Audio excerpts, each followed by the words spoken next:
Welcome everyone to my reaction for One Piece chapter 1125, which, as I say every week, it's crazy we're all the way in the 1100s. But welcome everyone. Thank you guys for showing up. I really appreciate it. I have heard nothing but good things about this chapter, and I am not spoiled whatsoever. Last chapter, even going in, because I read it late, I knew that it was a Kizaru chapter and other stuff, but it was still a good reaction. However, this week I know literally nothing. I'm not spoiled at all, and I've had people message me that they're really excited to see my reaction and everyone else's, I would presume, because this chapter is so hype. So I'm going to make sure I don't get spoiled. So I'm not going to look at the chat too much here, until we can read the chapter. But I want to give you all a massive thank you for being here. And even on top of that, I want to give you guys a massive thank you for helping me reach 70K subscribers. That is amazing. It sounds super cliche, but a few years ago I would have never dreamt this was ever going to happen. So I want to give you all a massive thank you. I think I got 70K like in the middle of the night last night, so that's super fun. So thank you guys. As a token of I guess it's my appreciation, even though I'm not paying for it, I am gonna gift 5 memberships. This is from YouTube, because they give us 10 a month to give away, so enjoy those. Thank YouTube for that. But seriously guys, thank you. I love doing this. The reactions are my favorite part too, so getting 70K on a reaction day, that's super exciting. Hopefully we'll hit 100K at one point.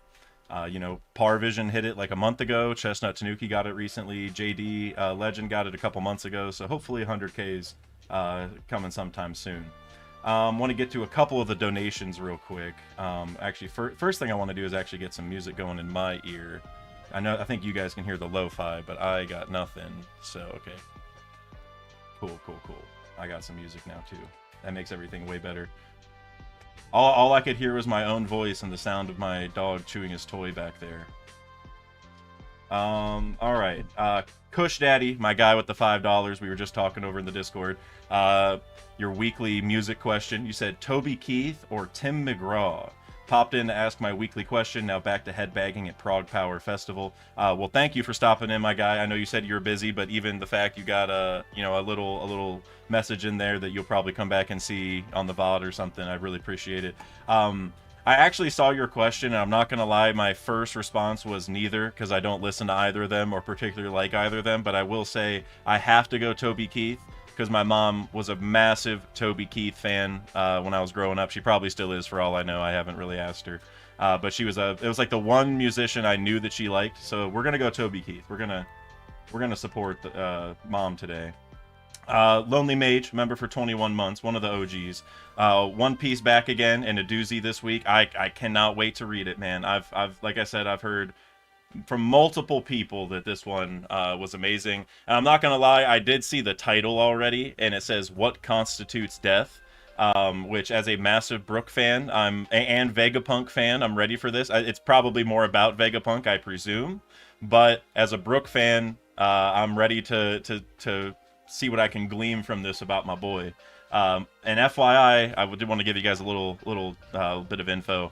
The next video that I'm dropping, I had a lot of different ideas over the last couple weeks, but the next video is going to be about Brook fighting Lafitte, so be on the lookout for that probably in the next few days.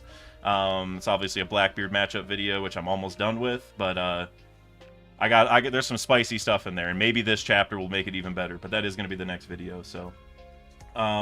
I also saw a couple other donations real quick. Saint Constantine with the 22 euros. My guy, thank you so much. As I always say, I'm glad I finally got to answer your message, even though it took me several months.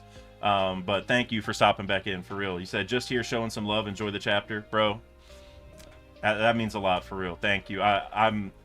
The fact, with all the hype I've heard, and now with you, just popping in to drop that and tell me to enjoy it, it's got to be a good chapter. It has to. When people get this hype, they're usually on the money.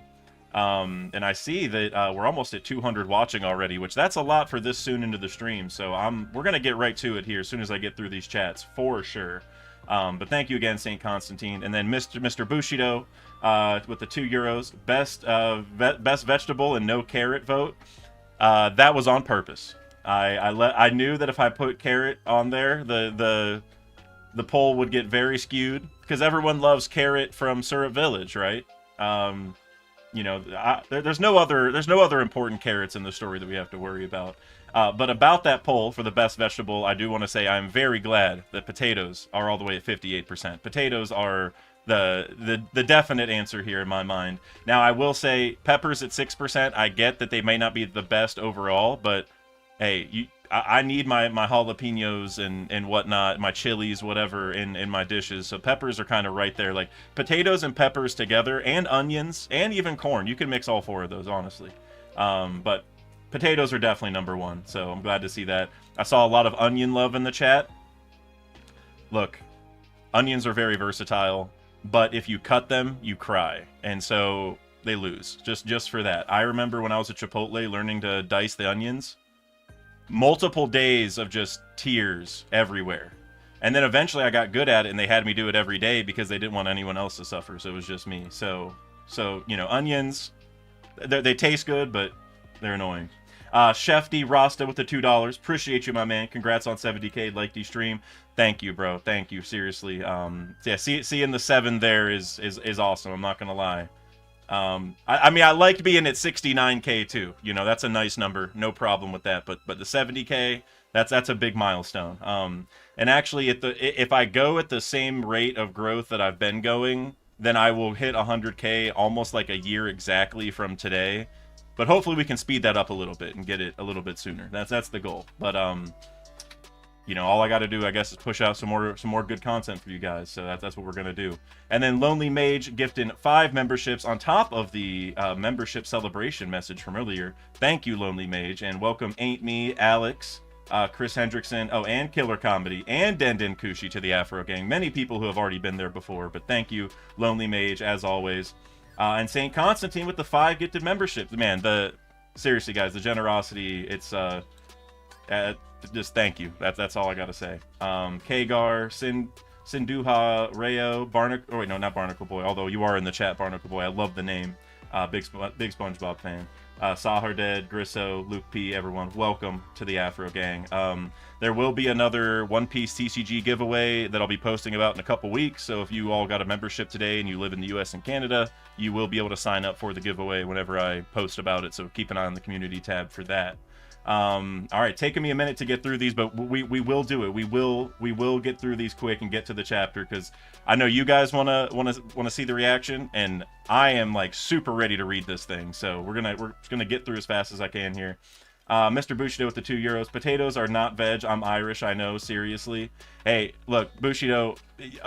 Even if you say that, you should still pick potatoes, because your people depended on the potatoes. The Great Famine in Ireland was only survived because of potatoes. All hail the potatoes. John Stoops, member for 4 months. Absolute peak incoming deck. Ready for this reaction. John, I can't wait. I've already said it like 10 times. Y'all are hyping me up even more than I already was. So I'm ready. Friend Harper with the $20 with the sticker that says "You are amazing." No, Friend Harper, you are amazing. Just like I was saying to St. Constantine earlier, sorry I haven't replied to you yet. I did read your message. I know what it's about in Discord. I am going to reply. I just, whenever the spoilers are out, even whenever it's like people like you who I know aren't going to spoil me, I just feel real weird answering, but I will respond to you. I'm sure you know that anyway. I say it every week. But thank you, Friend Harper. Seriously, I appreciate it. And I appreciate the content of your message also on Discord. I did want to say that. Alexander Fiorello, corn is integral. Cornstarch, flakes, oil. Okay, that's a good point. And you know what? I mean, I do love chips made of corn. I feel like Fritos are one of the go-tos, but I mean, Doritos also. Trying to think of. There's a lot of popular chips that are corn chips, but yeah, I love Doritos, I love Fritos, I love even just regular corn-based tortilla chips. So you know what, you have a good point. Corn is very versatile, but so are potatoes. We have potato chips also, so I guess I should think about that. But hey, you're right. Corn has gotten a lot of people through some tough times, so major shout out to corn. And then I got a couple other membership messages down here. Y'all are seriously amazing. This is something. Thank you, guys. Mick Pulsar, member for 2 months. How's it going? Enjoy the chapter. It's going great, man. For real. I just had a great workout. I I got a lot of work to do today, honestly, in terms of both content and my other job, but I'm doing great, and I mean, I'm just pumped to read this chapter at this point. So thank you, bro. Phil 4975, the king of the grapes. Grapes are the best. W. Even before I read it, I knew there's gonna be grapes. Hey man, you had to rig the vote for grapes last time, and the electoral college saw through that and gave the winning vote to bananas, as they should have. But you know, I do love grape flavored things, so you got me there. But thank you, Phil. Or Dill, like, you know, I mean, I don't know when Dill became Phil, but whichever one you prefer. Appreciate you. Knack Reacts, one of the goats, member for 3 months. Good day, all. Love you, fam. Appreciate you, bro. Thank you so much. Haven't seen you in the Discord as much recently, I feel like, which is totally okay. But I'm glad you're here at least. I'm excited to talk about this. Chef D Rasta with $2. The side collabs have been so peak. Keep them coming. Absolutely. I'm glad you guys love those. I love talking to Sai. I talked to Sai on his channel recently. And now, you know, obviously he was back on Redacted, so definitely going to keep talking to Sai. And I gotta say, I see that 10 people liked that one, which is the most that anyone's liked any super chat yet. So I'm guessing you all like those discussions with Sai, so we're definitely going to keep them coming. And did want to tell you guys, the next Redacted video will be out this weekend, and it's going to be with Hidden Island, actually. I'll save the topic till you guys see it. I think I mentioned it in my last stream, but regardless, next one's with Hidden, and it's going to be a really good one. Then Knack Reacts again with the Canadian 279. Excited for you to read this, dude. Hey, I can't wait, man. With the amount of super chats coming through, just saying that you're excited for me to react, it's gotta be crazy. Also, I see Steve Irwin 06 in the chat. That is my cousin. Wanted to give you a shout out, man. Thank you for showing up. He doesn't even know One Piece that well. He's watched a little bit, but he's still here supporting. Appreciate you, man. Kuya Pixels with the $2 super chat. Hype chapter. Dude, the more that you guys keep saying this, the more I'm just thinking, what am I about to see on this website? You know, like, what on this web page that's right in front of me. Once I scroll down, I can't wait, man. This is going to be a really, really good one. Let's see. Bushido with the €2. The famine killed potatoes. Yeah, but it killed a lot of them, but that was still like their main food source at the time, right? Like, it killed a large swath of the potatoes, but the famine also killed other stuff too, right? But potatoes were the number one thing. And so it did kill a lot of the potatoes, but that also was like their main food source, right? Regardless though, we'll talk about that later. Alexander Fiorello with the $5. Crazy chapter. Reddit, sorry, I keep getting mixed up. I swear I'm not dyslexic until I get on YouTube. Crazy chapter. Read it during college today. Glad to be here after no stream last week. Best streamer on YouTube, not gonna lie. Much love, bro. Enjoy the chapter. Alexander, bro, that made my day. There's a lot of great streamers on YouTube, so even to be in the conversation is special. So thank you, seriously. And this is like your second donation already, right? So seriously, thank you, man. Bean Boy, member for 17 months. I think you're gonna need the aviators for this one. Oh, I got them ready. Wait, are they clean? Yeah, they're pretty clean. I got them. Just in case. That'll be my. You know how King Recon puts the Santa hat on whenever things get crazy, or the Jordan jersey. That might be my aviators moment here. Mr. Bushido 2 screw chapter. We talking vegetable politics. Once I read the chapter, we can talk all about the vegetables. Absolutely. Dreams Never Die, $2 in for a surprise. Hope you enjoy the chapter, brother. Man, is there something in here that's like tied to like a theory for me, or is it just a good chapter in general? Because so many of y'all are hyping this, so I'm curious what it is. Knack Reacts with Canadian 279 again, working on some big things, but I will never leave. Hey man, that if you disappear from the Discord or my channel or whatever, and it's because you're working on big things, that is the best reason ever. I would actually encourage people to leave so they can work on big things. So that's amazing. Maybe you can let me in on what you're working on if you want to on Discord or whatever. Shoot me a DM. And then, so I don't know how to pronounce this name yet, but I know I'm not saying it correctly. But Canadin, maybe I don't even know how else to say it. Let me know how I should pronounce that, because I'm definitely not doing it right. But enjoy the chapter, bro. Absolutely peak, bro. I'm ready. We're caught up. We're caught up on all the things. I don't think I have anything on Twitch. All right, we're caught up. If anyone super chats now, we will get to those right after I read this, because I'm hyped at this point, y'all. This has to be a special chapter. So we're gonna get into it right now. One Piece chapter 1125. What constitutes death? And so we have some actual action going on here in the Yamato cover story. Oda, thank you. I've been waiting for some stuff to happen, because Yamato's been in buildings most of the time, and you know she's supposed to be adventuring around. So this is cool. I gotta say though, with Minatomo, right? That's his name. The carpenter is missing. So if you guys remember, this carpenter guy was at the very beginning of Wano, because he was there when, like, remember how Frankie got to Wano early and was, like, pretending to be a carpenter or whatever, and he was learning under this guy, but this guy also has is it a twin or what, that it was, like, also in East Blue? I can't remember. Was it a twin, or was it just him? I think it's a twin. Whatever it is, his brother, I don't know. But that's interesting that he's missing in this cover story. Odin Castle is to be rebuilt, but Minatomo the carpenter is missing. So that's really interesting, because he's like semi-important just because he ties to the East Blue. So I really wonder where that's going, or why he might be missing. That's interesting. Okay. All right, now let's get into the meat and potatoes of the chapter here. What's next for the Marines still left standing? Well, I guess I should say that exact question is the focus of me and Hidden Island's video on Redacted that's coming out this weekend, is what are the Marines doing? Because they're not looking good, so maybe we'll get some info here. Load the Seraphim as soon as they're charged. Okay, so they got to get charged up. Did we know that before? I don't know. As for the weaponized sea beast in Mark III Pacifista... Oh, Rob Lucci-san, Kaku-san. Wait, where's Stussy-san? Killed in action. I wonder what really happened, though. Are we going to get that flashback?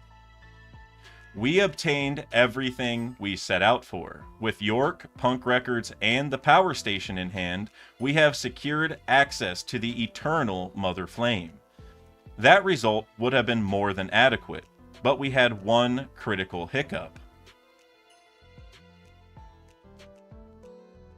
Okay, so that's good that they...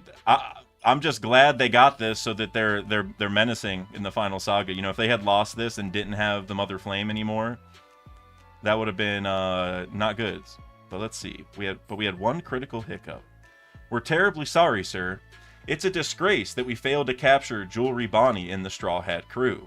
Even with our grand Buster Call fleet, the 9 of us Vice Admirals couldn't get the job done. Please, give us leave to pursue them to Elbaf. No, forget Elbaf. Okay, this is already hype.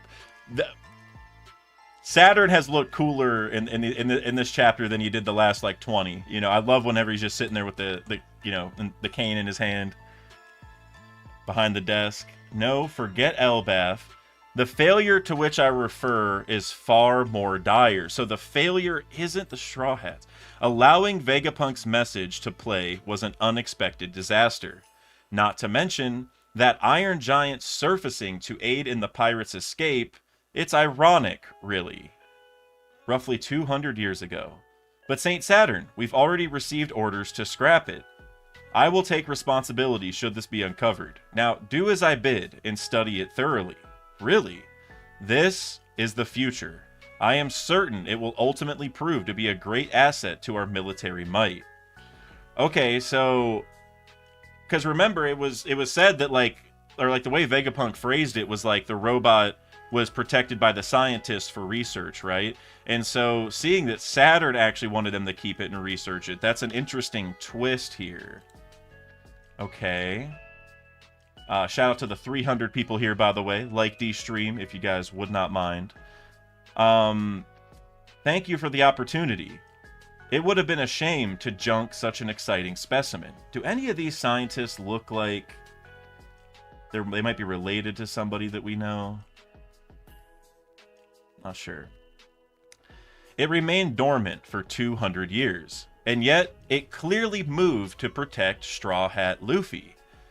Saint Saturn, as a humble and loyal soldier of the government, I have one question weighing on my mind. You said allowing Vegapunk's message to get out was a failure. Does that imply there was some truth behind his remarks? Yo. Dude, he did the eye hockey sniper attack. What I don't know if we have a community term for that yet. I mean, it's like very directed Conqueror's hockey. That's crazy.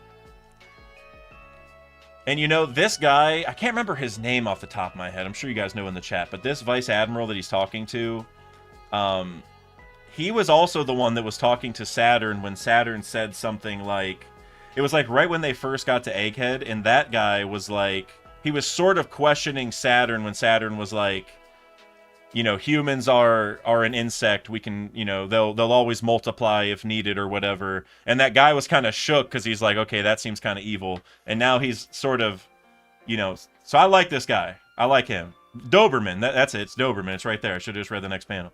Hey, you know what? Shout out to Doberman. Way cooler than Bluegrass. Vice Admiral Doberman. We need a medic. Slap one of them awake. Vice Admiral. Okay, so now we're going back to the lab, which I'm happy about. We did need to do that. Inside the lab. Huh? What's happening? Sky clouds? Not good. They aren't stopping.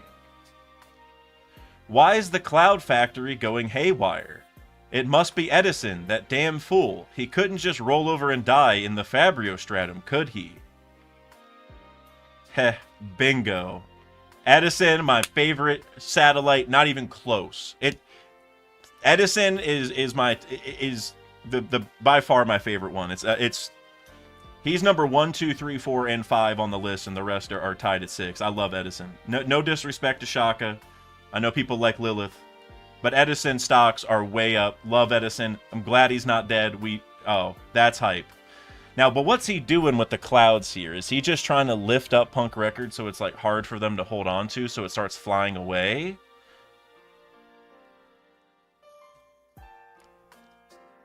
And so she's shooting over there to blow up the cloud machine, or is she aiming for Edison? I can't really tell. Damn it, I've been played. He's taken Punk Records. Okay, so, wow. So Edison actually copped Punk Records, so York doesn't have... Oh, wow. Where is that gonna go? That's huge. Wow. Okay. Oh, man. And you can even see, like, there's a lot of, like, dark clouds above, and Punk Records is going above the clouds.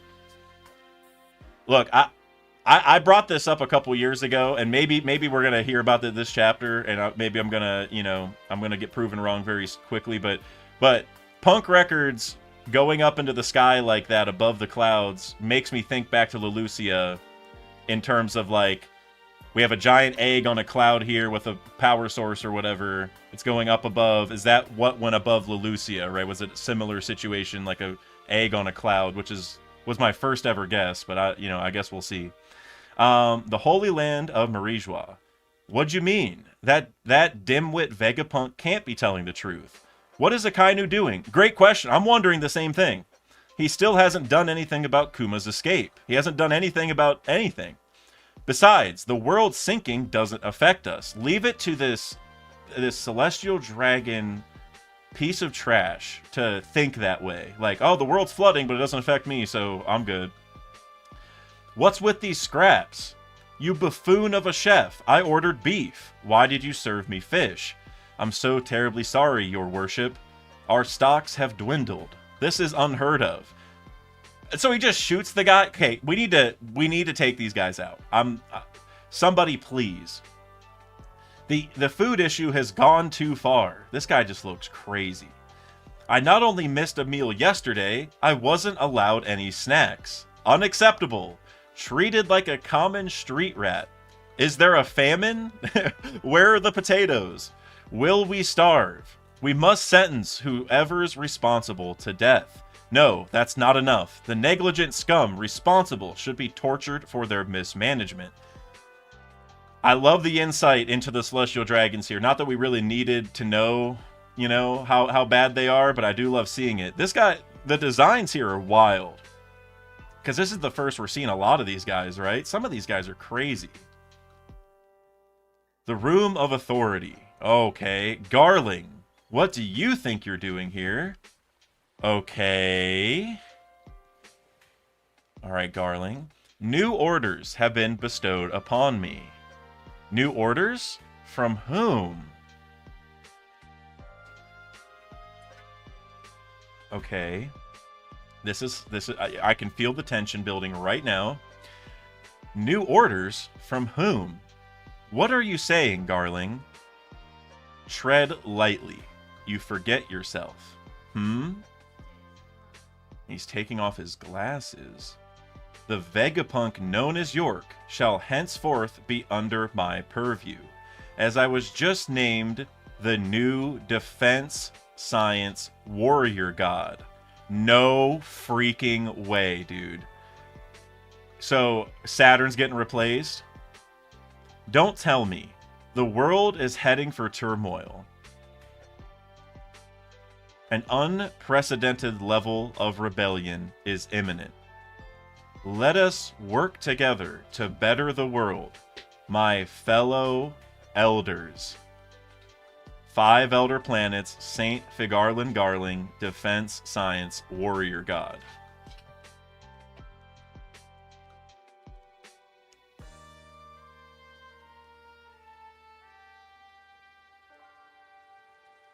That's peak. That's peak. Wow. This panel is so badass with him sitting down, cross-legged. Well, I guess one leg's crossed over there with, like, it's a straight-on shot, so now his hair looks like a star, where we also know it's moon-shaped, so he has star and moon sort of combined in one thing. That's, okay, that's crazy. But we did, okay, I know I have more to read. I do want to scroll back up just real quick, because whenever we saw Saturn, he didn't... So I wonder what's going to happen to Saturn then. Because he's not back yet. So I'm presuming Emu told Garling what was going on. Garling got promoted, and then Saturn's going to get told whenever he goes back. But now you also think back to Katarina Devon having Saturn's form. There's a lot going on there. A lot. I'm going to scroll back down and keep going here. Keep going. Alright, so there's the panel of Garling. Back to Egghead. Egghead, the island of the future. Saint Saturn, sir? What's happening to him? Okay, well, there's my answer. Holy smokes. Okay. Whoa, bro. Okay, so he's just like disintegrating. He's like choking. This is wild. What a great chapter. Where are those medics? Hurry, we need them. Saint Saturn. What's going on? He's one of the world's overseers. We can't let anything happen to him. Is it some sort of disease? Saint Saturn, tell us. What should we do? No, it can't be. What the? Yo. Yo, I see why y'all were so hyped about this. Okay, what's about to happen here at the bottom? Saturn, or wait, Emu-sama. Saturn, Joy Boy was behind that escape, and you allowed it to happen. Moo. Have mercy. How could I anticipate that power foiling us?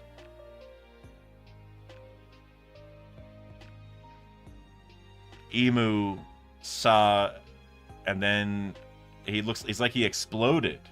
It looks similar to when the summoning circles were first used.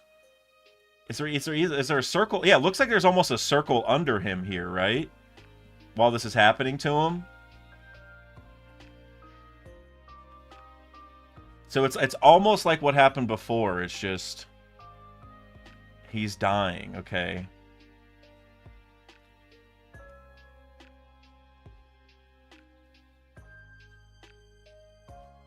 Wow. A skeleton clatter. So one of the Gorosei are officially dead. Wow. Oh my god. That's crazy.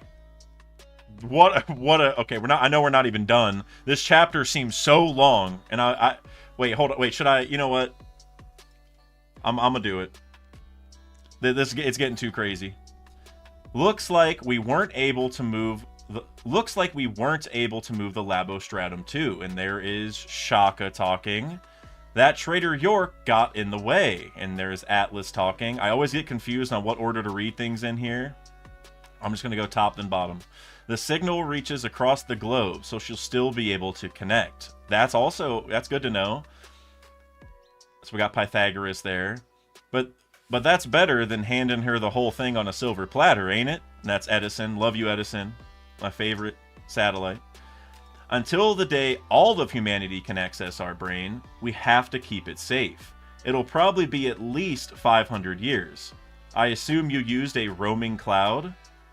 Which, again, I think that might be what the Mother Flame situation was on. What we're looking at right here might be what the weapon in question. You got it, but the whole world will reckon us Vegapunks are 6 feet under. So it ain't like we can leisurely tour the world now, right? True, and with no funds or resources, we can't keep inventing either. We'll just have to leave that to our partners. Clasp. Nice. How do we look? And so they just combined all the different parts. I knew something like this was going to happen. So they're not dead. How do we look? Absolutely bonkers. I see you always admired my lovely proportions, huh? Shut up, you knucklehead. Let's toss York's spare parts out. Haha, good thinking. They're creepy. So, because we kind of saw this at the beginning, where like Atlas was able to replace her face, and now they got tons of replacement body parts apparently. Weatheria, come in. What, bro? Weatheria, come in. Anyone there? This here's Vegapunk. I gotta say, I love that my boy Edison has the face on this thing. You know, like he's the head of this amalgamation. Like anyone who looks at him now or is talking to Vegapunk, quote unquote, is gonna be looking at my boy Edison. I love it. Weatheria, come in. Anyone there? This here's Vegapunk. Vegapunk? But I thought you were dead. Kama Baka Queendom. Dude, we are going everywhere in this chapter. This is Oda. Hats off, my guy. Phenomenal. 10 out of 10, maybe. Maybe like 9 out of 10 so far. Oh my, how grisly. What's gonna happen? Are we going to die? I don't want to die. No water's gonna kill me. I can swim. To put it bluntly, none of us knew these details. The Void Century covered up a massive war, and that culminated in ancient weapons tech plunging the world 200 meters deep beneath the ocean. Not only that, but the one who claims the One Piece will not only be crowned Pirate King, they'll likely get to wield that devastating power for themselves. We can't let that happen. Hey, well look, Luffy's getting that thing, Bello Betty, so just being honest. The world will sink. This explains why the first celestial dragons chose to live on the Red Line. It's the highest point on the planet. There's also Tequila Wolf, Vodka Wolf, Rum Wolf, and Bourbon Wolf. I mean, they're all wolf. She just, Ivankov says the V. So tequila, vodka, rum, and bourbon. So there's one in each blue.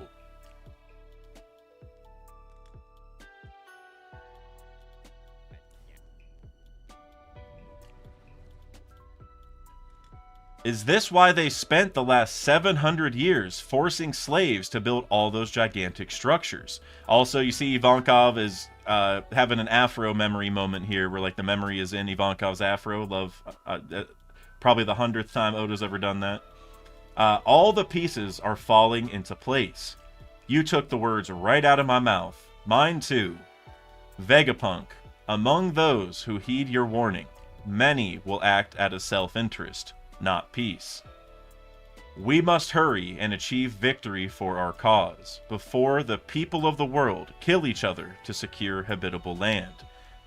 Dragon, that's That's one of your coolest moments ever, but you're still on Kamabaka. I need you to leave. But wow. End of chapter 1125. No break next week. An era of chaos dawns.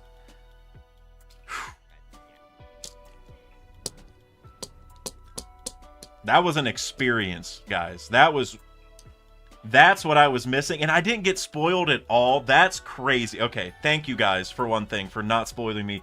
Holy smokes, guys. That was... I don't even know where to start to talk about this.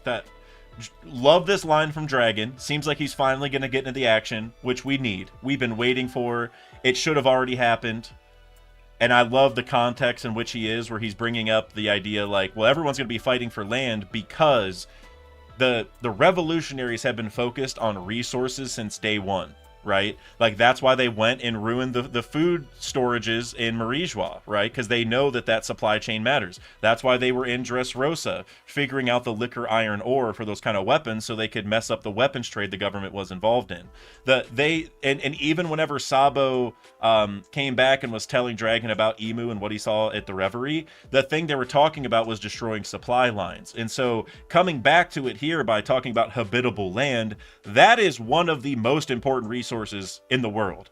Like, not to get too serious about geopolitical things, but like whenever you think about climate change, that is a big topic because our sea level's rising. Certain places are going to become uninhabitable that are currently habitable because the temperature goes up, and as the sea level rises, it just messes with, ability to grow things, all that kind of stuff, whatever. And so by bringing this in, like by making that where Dragon finally gets involved, it's actually beautiful.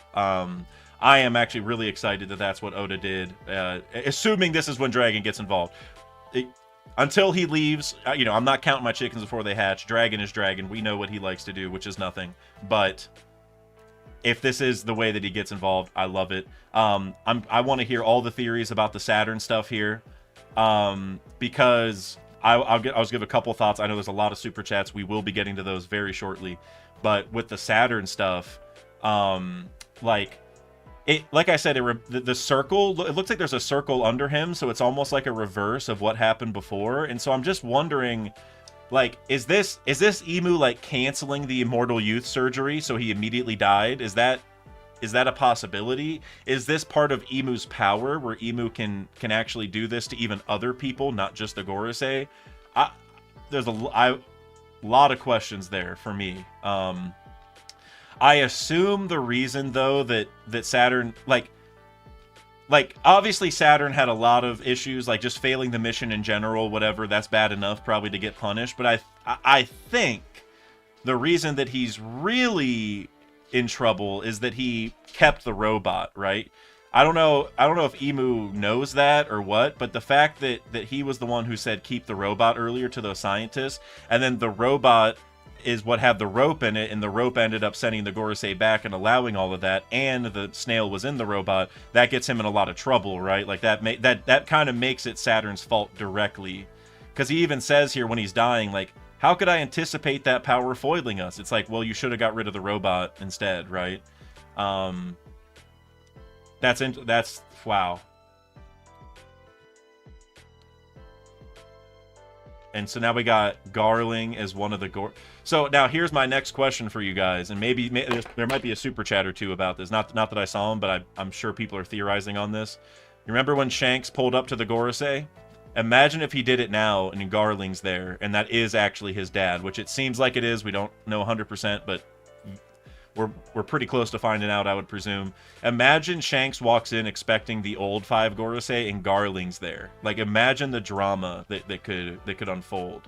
If it is actually Shanks. I know a lot of people say it's Shanks' twin or whatever, but Shanks walking in and seeing Garling there would be wild.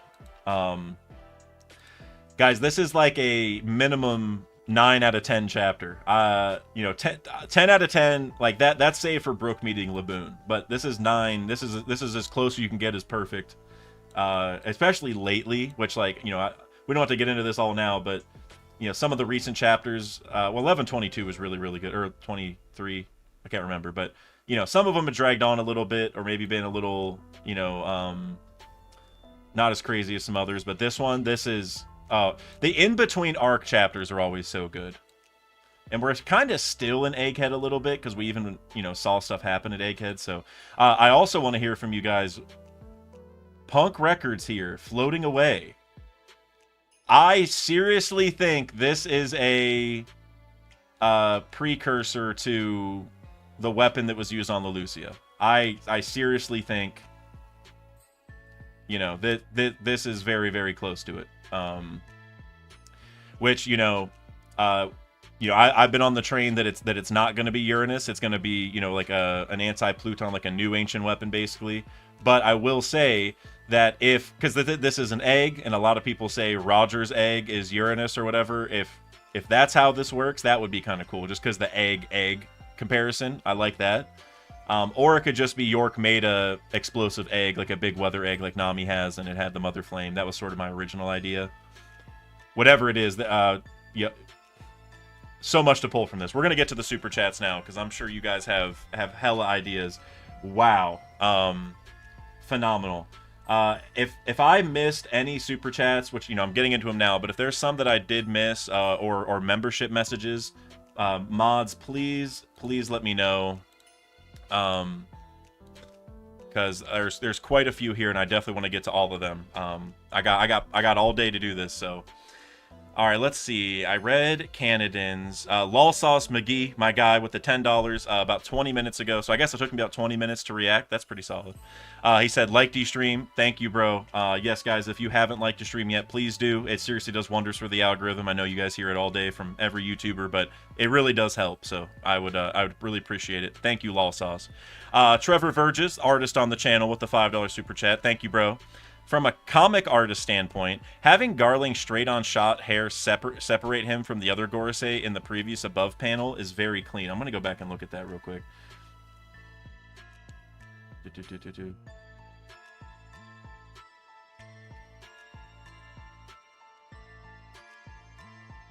Oh, yeah, I see what you mean. Yeah, okay, you're talking about right here where like his hair stands up and separates the four Gorosei on the left with the one with Garling on the right because he's the new one. Like how that is, I love that. Trevor, I love when you bring stuff like that up in the panels because I totally agree.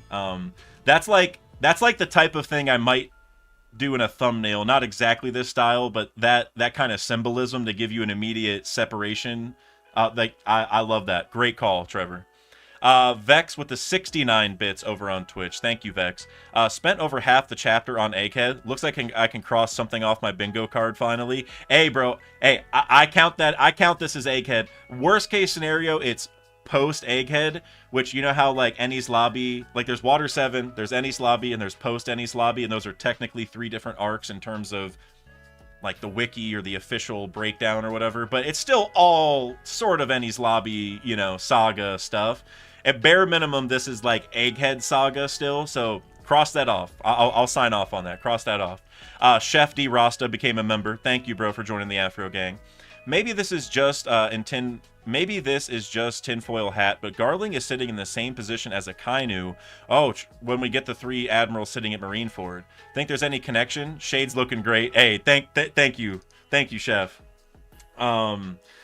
Yeah, whenever I'm looking at Garling, I got to put these on because he's got the shades on too. But that is interesting because he's sitting cross-legged just like the other Marines. But if I remember correctly, let me look at that one more time, just because Kuzan didn't have his legs like that. And so I do think there's symbolism there because obviously Kuzan is the one who ended up leaving the Marines. So in this original photo, since Kizaru is still part of the Marines and had his legs crossed in the same way, it's the same leg over the same other leg. It's the exact same thing. And Akainu is obviously the fleet admiral now. And so that actually lines up. So I guess it would show that Garling is like really on the side of the government, I guess would be the way that I'm reading it. Or like, you know, he's not a traitor or not even a good guy at all, I guess. So that's actually a great call out, Chef D Rasta, for sure. It's honestly hard to read stuff on Streamlabs with the glasses on, but I do like wearing them. Vex resubscribed over on Twitch for Tier 1 for 7 months in a row, which is amazing. Vex, I am going to start playing games over on Twitch. Even if it's just for you and you're the only viewer, I'm going to do it because that's amazing. You've been a member for 7 months, or a subscriber, whatever the term is on Twitch. And he said, like D-Stream. Guys, listen to the man. Please do. David Cott with the €5. This chapter confirms the reverse of what I thought. Emu is the devil, and humans made pacts with him to get eternal life, not the other way around.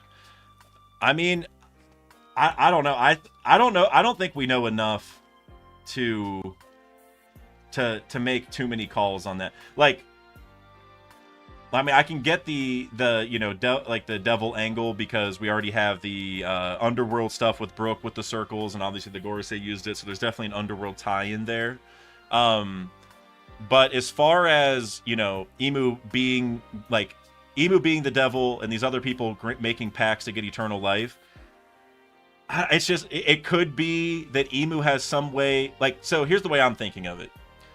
You know, so like the immortal youth surgery is an ability by the Op fruit. If Blackbeard were to go up and use Black Vortex on somebody who got the immortal youth surgery, would it cancel the surgery? And I'm not telling you I have a for sure answer. I just think that's maybe one way of like canceling the immortal youth surgery, and I'm wondering if Emu can do the same thing. Now the question would be, why is Emu the one who's able to do that? That's the real question. And so, you know, Emu being like the devil, or people bring up the sea devil, I'm not a big believer in that, just because I don't think there are gods in One Piece. Like, if you're a god, it's in name only. Like, you're not actually some overwhelming being, you know, you're just a guy who's being called that, like your Gonfall, or like Luffy, who's a normal, I mean, he's a, you know, really strong and special and all that, but he's a rubber dude, and they call him Sun God Nika at this point. And so, same thing with the devils for me. I could see Emu being called the devil, but it's really just Emu has some devil-ish powers. Which that I definitely can agree with. Emu is definitely the sea devil in a overall sense by being an evil person ruling the seas for 800 years. But now, as far as their actual powers, I mean, we're getting closer to that answer every day. One thing that this reminds me of that I did want to say, this scene with Saturn melting away or whatever's happening, is that it reminds me a little bit, but the opposite almost, of the people on Thriller Bark who like disappeared because of the sun. Now it's definitely different because like he left a skeleton behind and the people on Thriller Bark just like disintegrated. But it just gives me a similar feeling of like, I don't know, it's like you can flip the switch and the person just can't exist anymore or whatever. You know what I mean? Like they immediately kind of melt away. Because like his flesh and stuff disappeared, right? So that's why I'm getting a similar feeling to the Thriller Bark moment. And so I don't know if there's some shadow shenanigans. You know, the government wanted Moria's fruit pretty bad, or they wanted to kill him at least. Or, well, first they wanted to make sure he wasn't going to lose to Luffy, and then after he did, they wanted to kill him. They had Doflamingo go for it, but he failed. So, I don't know. That was a long-winded way to say, I don't know. There's a lot coming. Static Blitz subscribed over on Twitch. Thank you, Static. Just like I said to Vex, I am going to start gaming over on Twitch. And of course, even if I'm doing other stuff, we can talk about One Piece whenever you guys want. That's kind of the idea. I am going to be buying Black Myth Wukong very soon. And I want to do maybe even a full playthrough on Twitch. So definitely be on the lookout for that. Go subscribe on Twitch if you haven't. Should be a link below. David Cott with the €5. So I see a rating in here. And you said 9.5 out of 10. That's big, David. That's big. That I feel like 9.5 out of 10 is big for anyone, but for you especially, I feel like that's a 10 out of 10 to most people. Which I gotta say, this is as close as you can get to 10 out of 10 without being Brook meeting Laboon.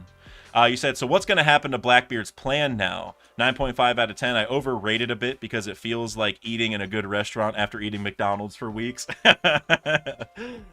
You know what's funny? What's really funny is I almost feel the opposite sometimes. Like whenever I mean, I honestly don't eat McDonald's that often, but like if I eat at home a lot and it's like healthy stuff or it's good stuff, like I'm making decent meals, the first time I go back to McDonald's, it just hits different. Like getting the fries and the McDonald's Coke, which is different than normal Coke. I kind of like going back to McDonald's, but I get what you mean though. As for Blackbeard's plan, that is really, oh man. So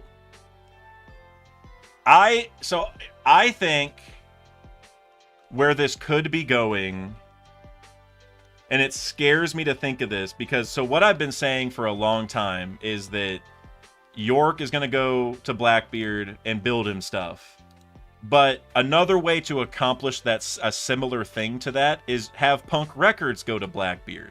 Because then somebody, I mean, it should probably be a competent engineer in some way, shape, or form. But if there's Punk Records and you can tap into it, you have the knowledge of Vegapunk. You can build anything Vegapunk was building. So now that Punk Records escaped, and there's this, satellite hodgepodge docking thing going on with Edison and Shaka and everybody, maybe they go to Blackbeard, because they were just saying, with no funds or resources, we can't keep inventing. We'll just have to leave that to our partners. And so I'm wondering, I don't know, is there a world where Blackbeard ends up with that thing? And I say that because if this thing we're looking at here is similar to the mother, like the thing that was over Lelucia, the Mother Flame, or if that is Uranus or the Anti-Pluton, whatever it is, that weapon, if this thing is similar to that, like having, like Punk Records up on a cloud, it also has the aircon there still, whatever. If it's similar, then maybe Blackbeard gets a hold of that thing, and it builds a situation where maybe Luffy can get the 3 original ancient weapons on his side, but then maybe Blackbeard is somehow able to get 3 knockoff ancient weapons on his side. I think that would be a really cool play from Oda's perspective. Like maybe for Poseidon, maybe not that this exactly what happened, but like if you have Tama's fruit and you go give Sea Kings the Kibi Dongos, can Tama control the Sea Kings? Like maybe with Awakening, probably. I don't know. So maybe there's another way where Blackbeard can mimic each of the ancient weapons. I also think Blackbeard needs to get, like, forces, like an armada of some kind, because Luffy has the Grand Fleet, obviously the government has the Marines, Cross Guild has a ton of people at their disposal, Shanks is his own thing. He does have a fleet of, like, weaklings, but, Shanks is his own thing.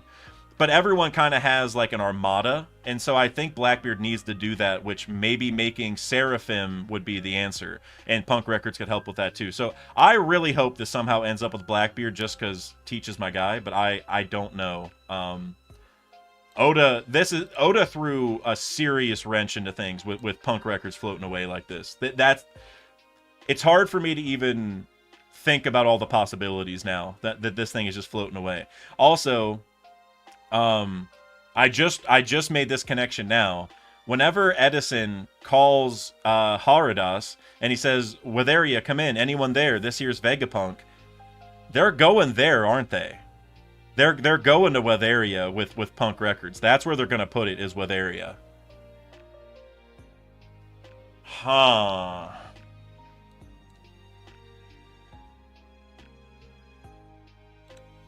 That's interesting. Because also the knot stuff, like Haradas has also had the wind knot thing, and obviously we just saw the hockey knot. Wow, I don't know where that's going.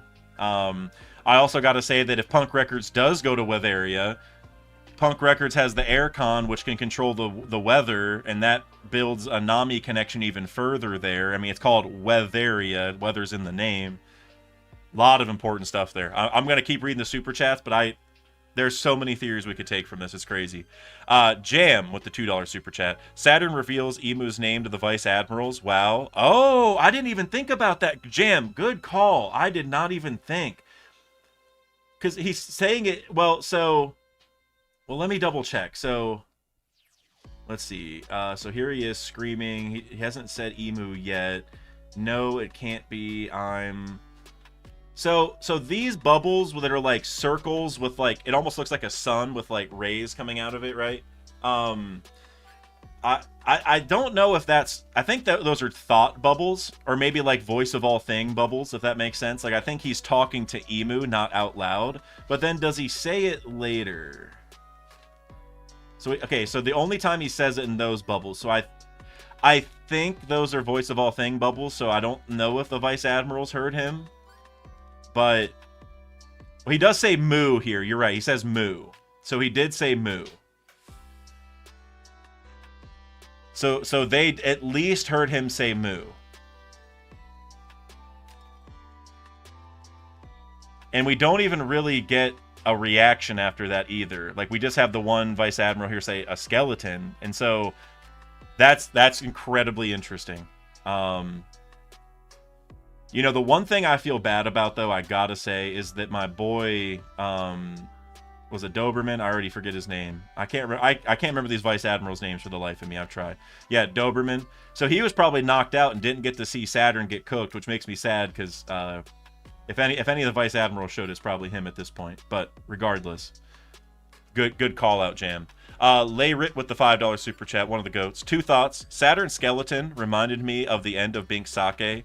The 4 Volfs had me thinking of the world government flag. Okay. I'm gonna answer the second part first, because that, you're right. Because if you think about the government's flag, it's 4 dots connected at the center.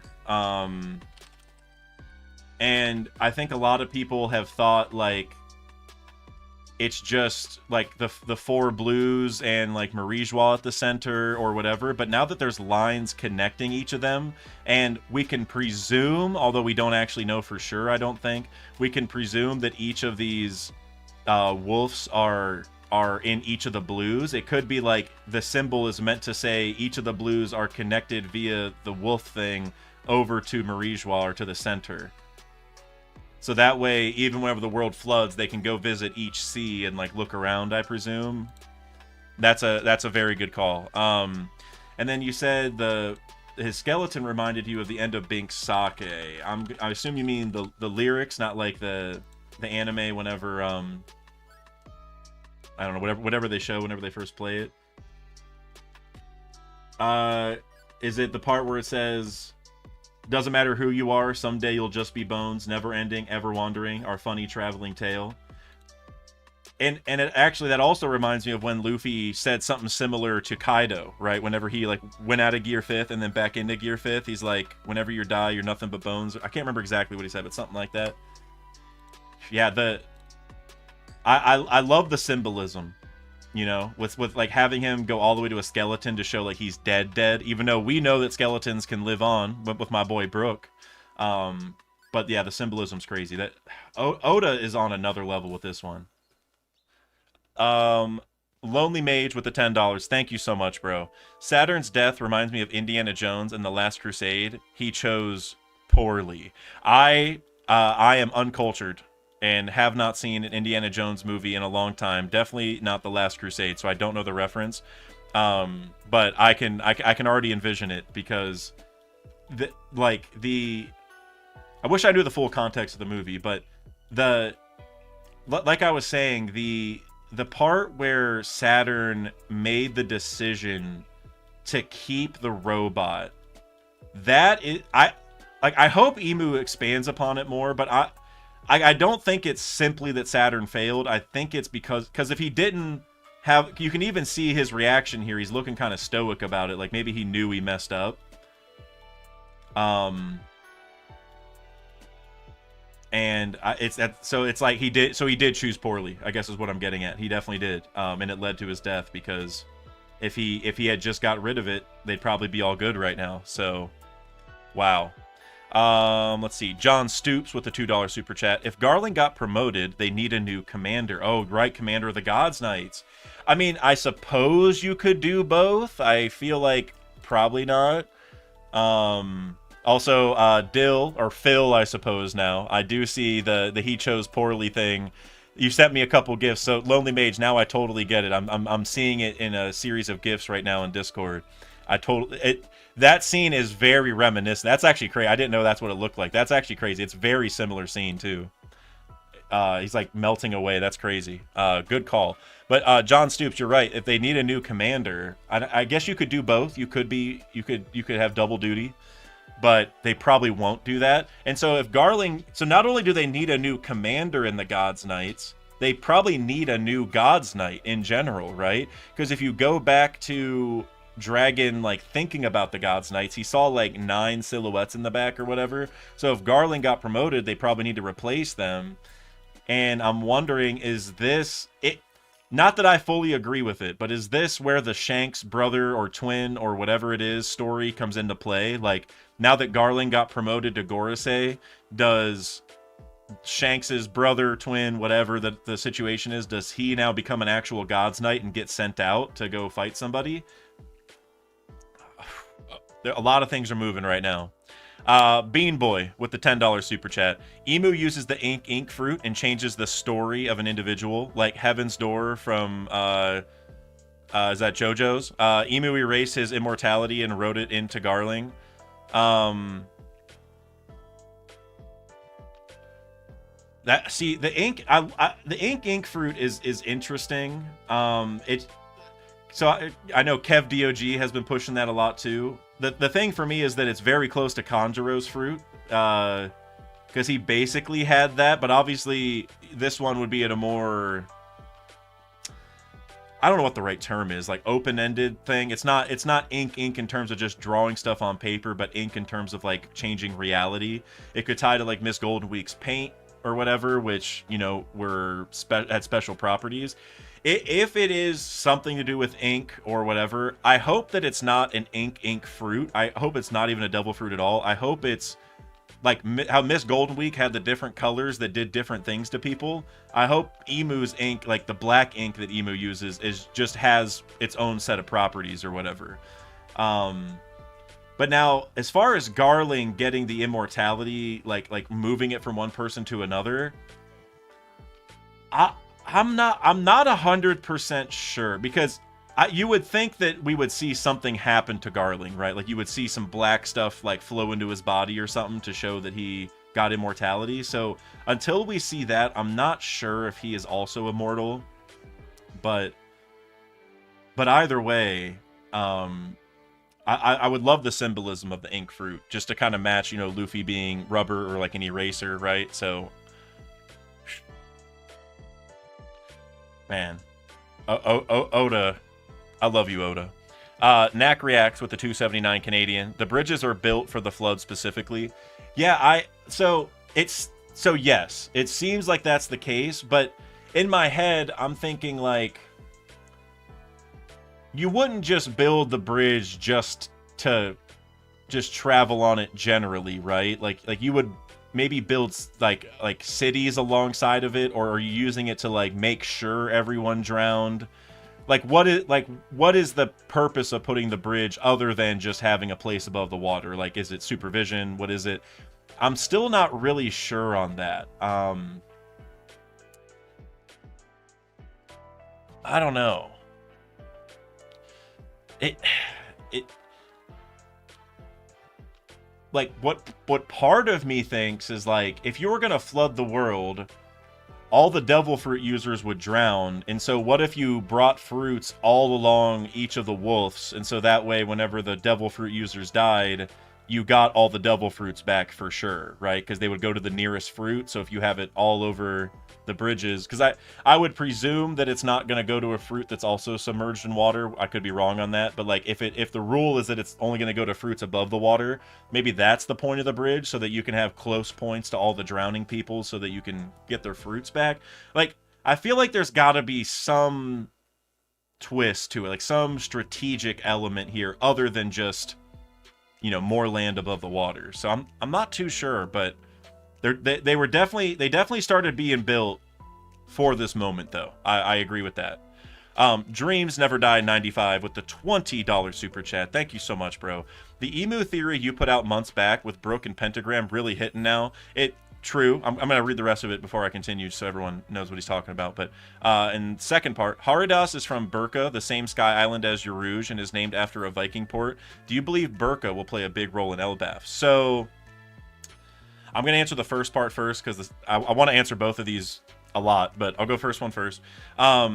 Yeah, so with the pentagram circle stuff, that's why I was really harping on how it looks like under Saturn there's another circle, right? Like, it's hard to see for sure, like it's not as clear cut, but it's almost the same thing as when he summoned his form.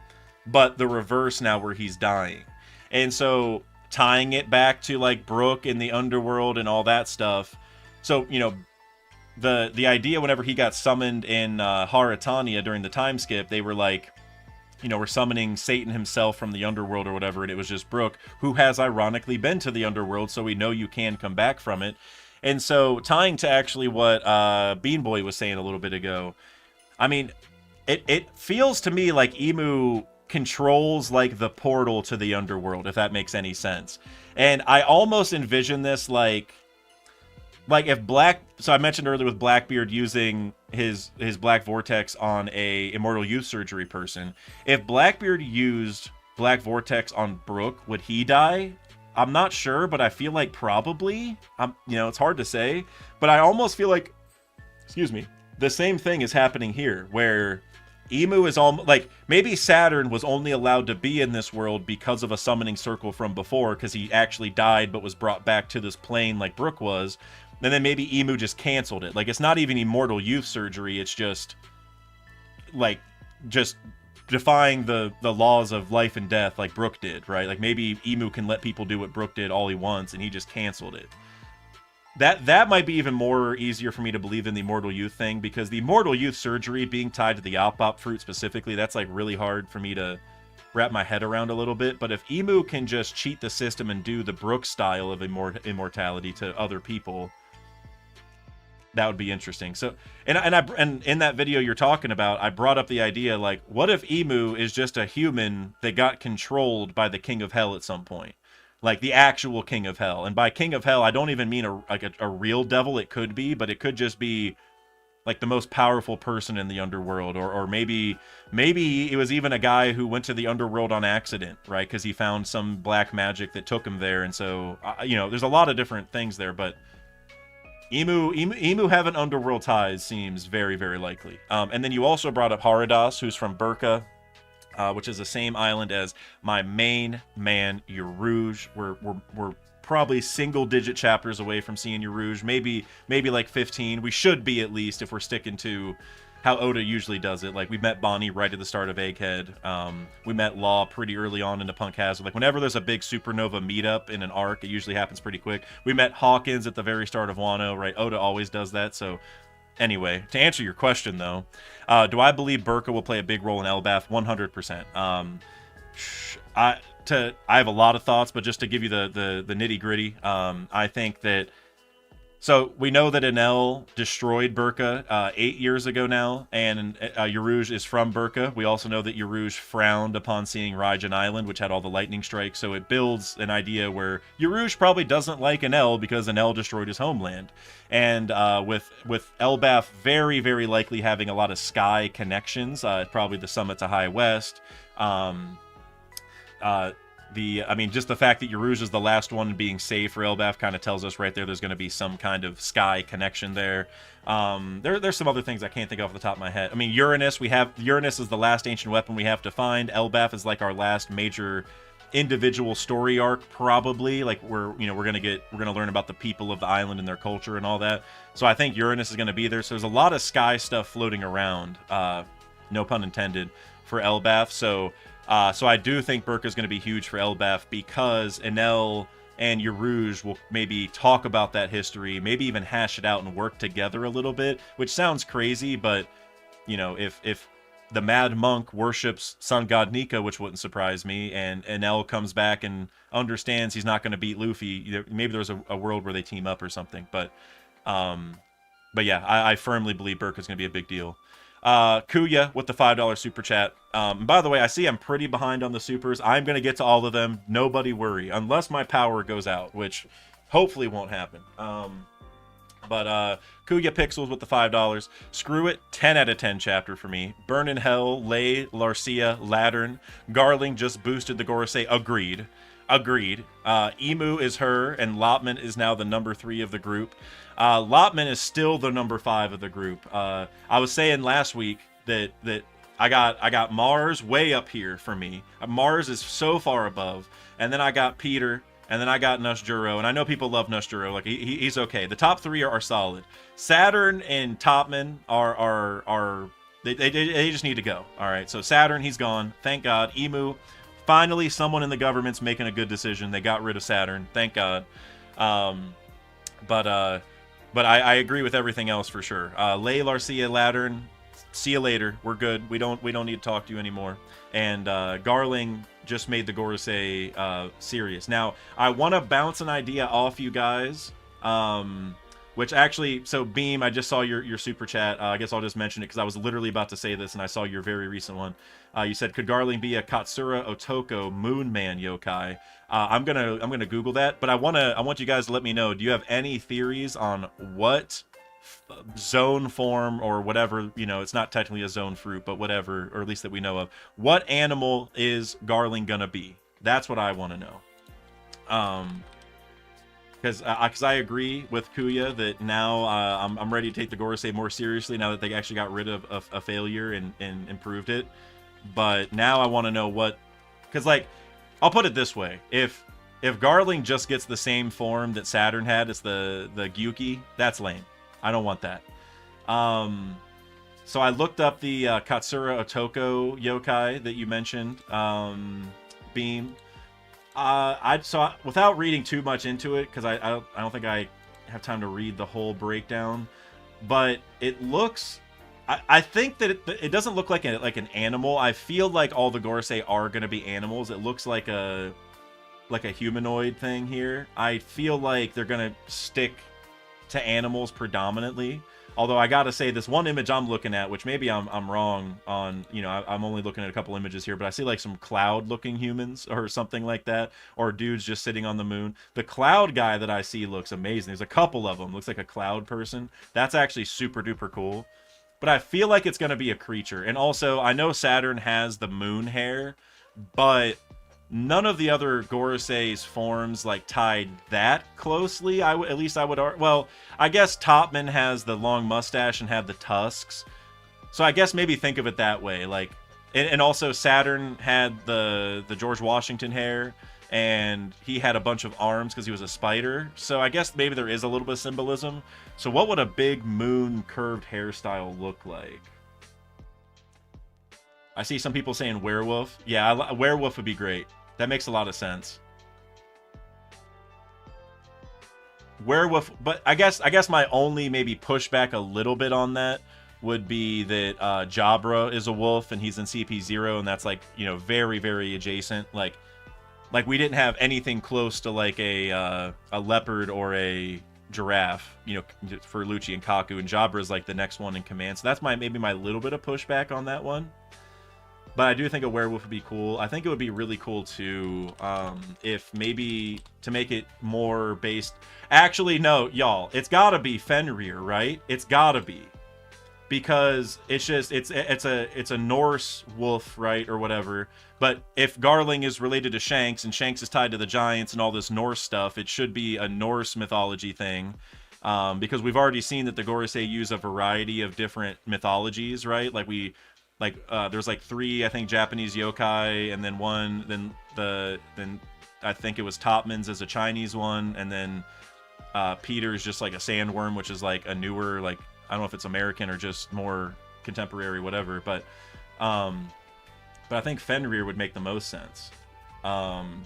And also, Fenrir typically has, like, fire powers, right? Like, I don't know if that's actually in the legend, but at least in video games, I'm pretty sure Fenrir usually has fire powers, or is in, like, a fiery place, at least.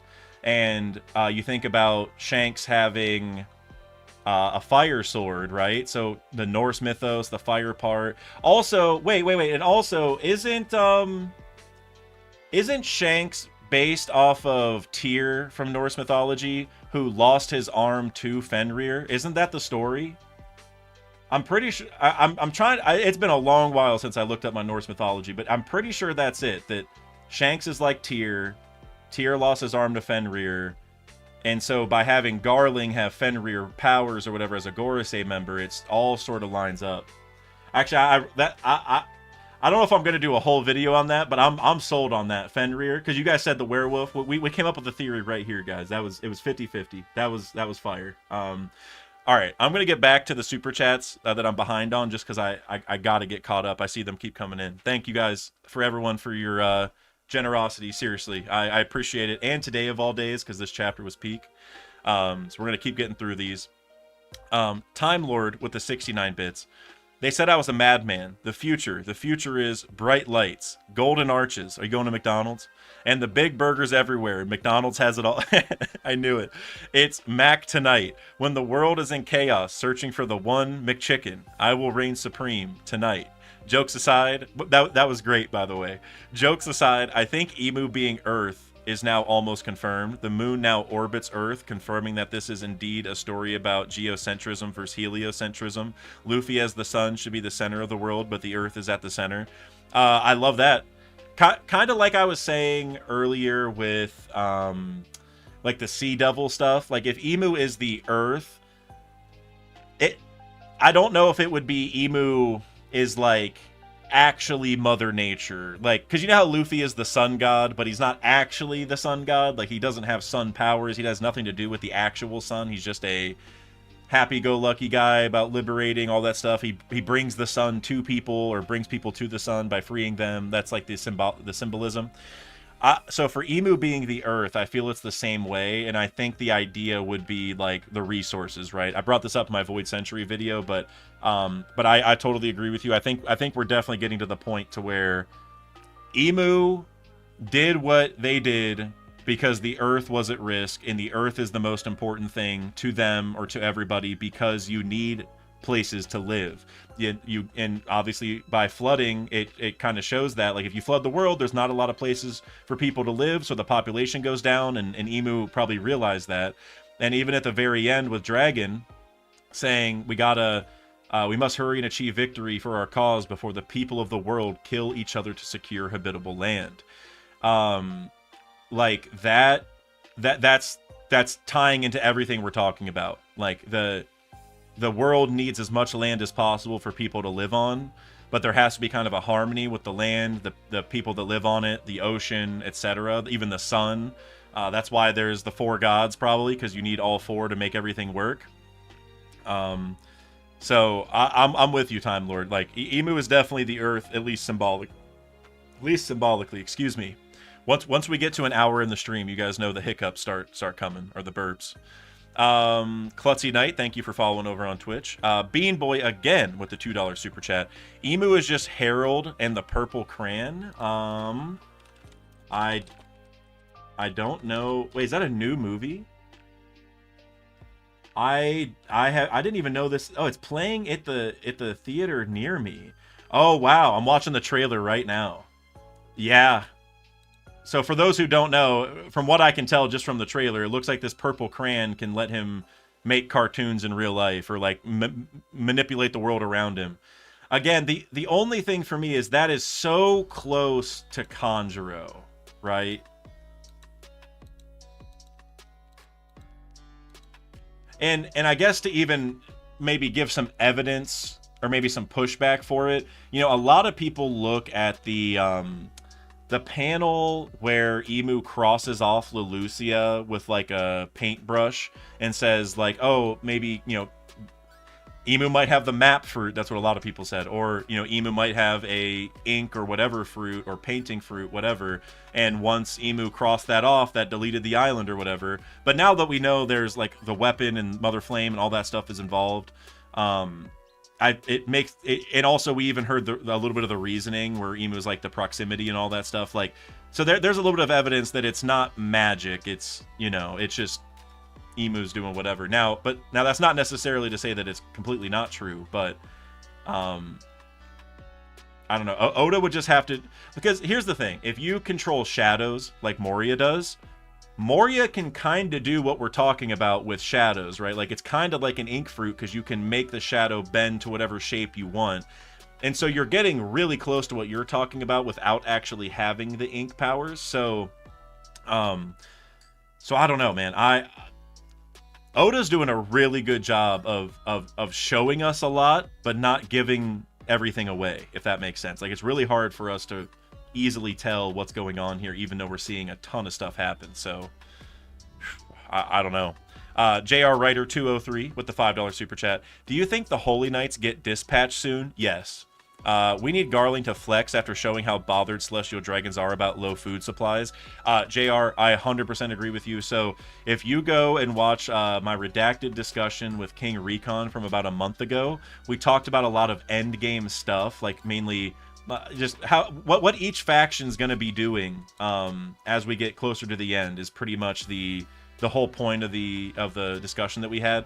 And so we went over the Gods Knights, and I really liked King Recon's idea, which was basically that the Gods Knights should get dispatched to Elbaf, and maybe Dragon intercepts them and stops them. Like, we're gonna hold you off so that Luffy and Co can do what they got to do in Elbaf, and that's sort of like maybe the first time we get to see the Gods Knights fighting. Now, it's not that the Gods Knights would necessarily lose there. It's not that Dragon would lose there. It's just maybe that's our first time seeing them in action, because it would make a lot of sense for them to send the Gods Knights after Joy Boy at this point, right? Because they should have gotten him already. They failed, all that stuff. So I do think the Holy Knights are very close to being in the story. It might only be one at first, and maybe it's the guy that we saw at the end of last chapter or 2 chapters ago. I can't remember. Last chapter, the guy who's like sitting on the shore. It might be we meet that one first if he is a God's Knight, and then that maybe is like, then Oda can trickle the rest in. But I do think we're gonna see them soon for sure. Dr. Bob Kelso followed me on Twitch. Appreciate you, Bob. I'm gonna say Hogan, but I know I'm not saying it right. But HOGN, I think the 2 dots above the O is called an umlaut, right? Is that correct? Yeah, an umlaut. I was right. So Hogan with the umlaut. I'm not sure how to pronounce it, but with the $5 super chat, thank you for stopping by. I made it to the stream, but I'm too late, so I got to go back to the beginning. Meet back here in about an hour. Ready, break, like the stream. Hey, bro, thank you so much for that. That's awesome. I doubt you're back yet. I don't know if you're watching on 2 times speed, but if you do come back, if you got any questions about the chapter, definitely let me know, because I could talk about this all day for real. I saw Beam subscribe. Thank you, Beam. I read your super chat earlier too already, so thank you for subscribing. That's amazing. Alejandro Solis, member for 10 months, coming up on a year, my man. Sorry I stepped out. What form will Garling get? Oh, so I hope you were here whenever we were talking about that. I'm going with Fenrir. That's my guess. Is Tosmorn in the chat? Is my guy Tosmorn here? Because he's big into Norse mythos. He helped me with my Elbaf video. I don't know if he's here, but I'm gonna message him about it because he's probably gonna love that idea. But yeah, Alejandro, I'm going Fenrir, like werewolf, but Norse mythos to tie to Shanks is sort of the idea. Mick Pulsar super chatted $10. Thank you, Mr. Pulsar, or Mick Pulsar, and Mr. Mick Pulsar, or Mrs. I guess I don't really know. Go back to the panel with Saturn Skeleton. I will. Do the Marines seem confused why it's there? Could Emu have the ability to completely erase someone's existence, similar to Sugar's Devil Fruit? I love that connection, the sugar part. This is a physical manifestation of Sugar's fruit almost, right? Because Sugar's fruit would make everyone forget about you. Whoa, wait, whoa. Hold on, Mick Pulsar, you're cooking. Hold on, you're cooking. So, we know from Here You Luck that you only die when you're forgotten. And so you look at Sugar's fruit, and she made everyone forget you, so you died in a certain kind of way. You died in Here You Luck's truest way of dying, right? Because you were forgotten. So flipping that on its head a little bit, what if Emu, just like Sugar, can make people die, but it's the physical way, not the forgetting way?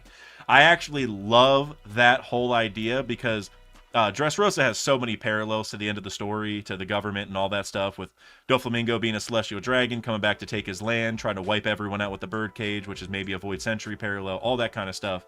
But people have brought up for a long time, oh, well, maybe someone had a power like Sugar's, and so everyone just forgot the Void Century, because everyone forgot, the people that were turned to toys.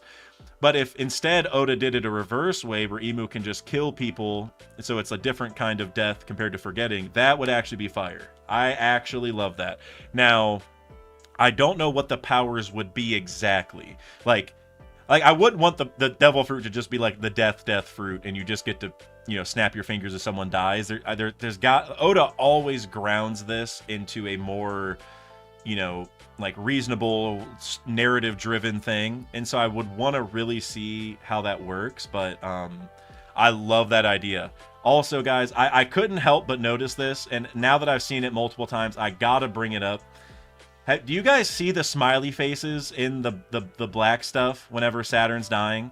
If you go to the panel right before we see the skull on the ground and like there's like the explosion, there's like 2 smiley faces in the black stuff. It's like, I don't know if you guys see it. It's above and below the yell, the AUG, the AAGH box.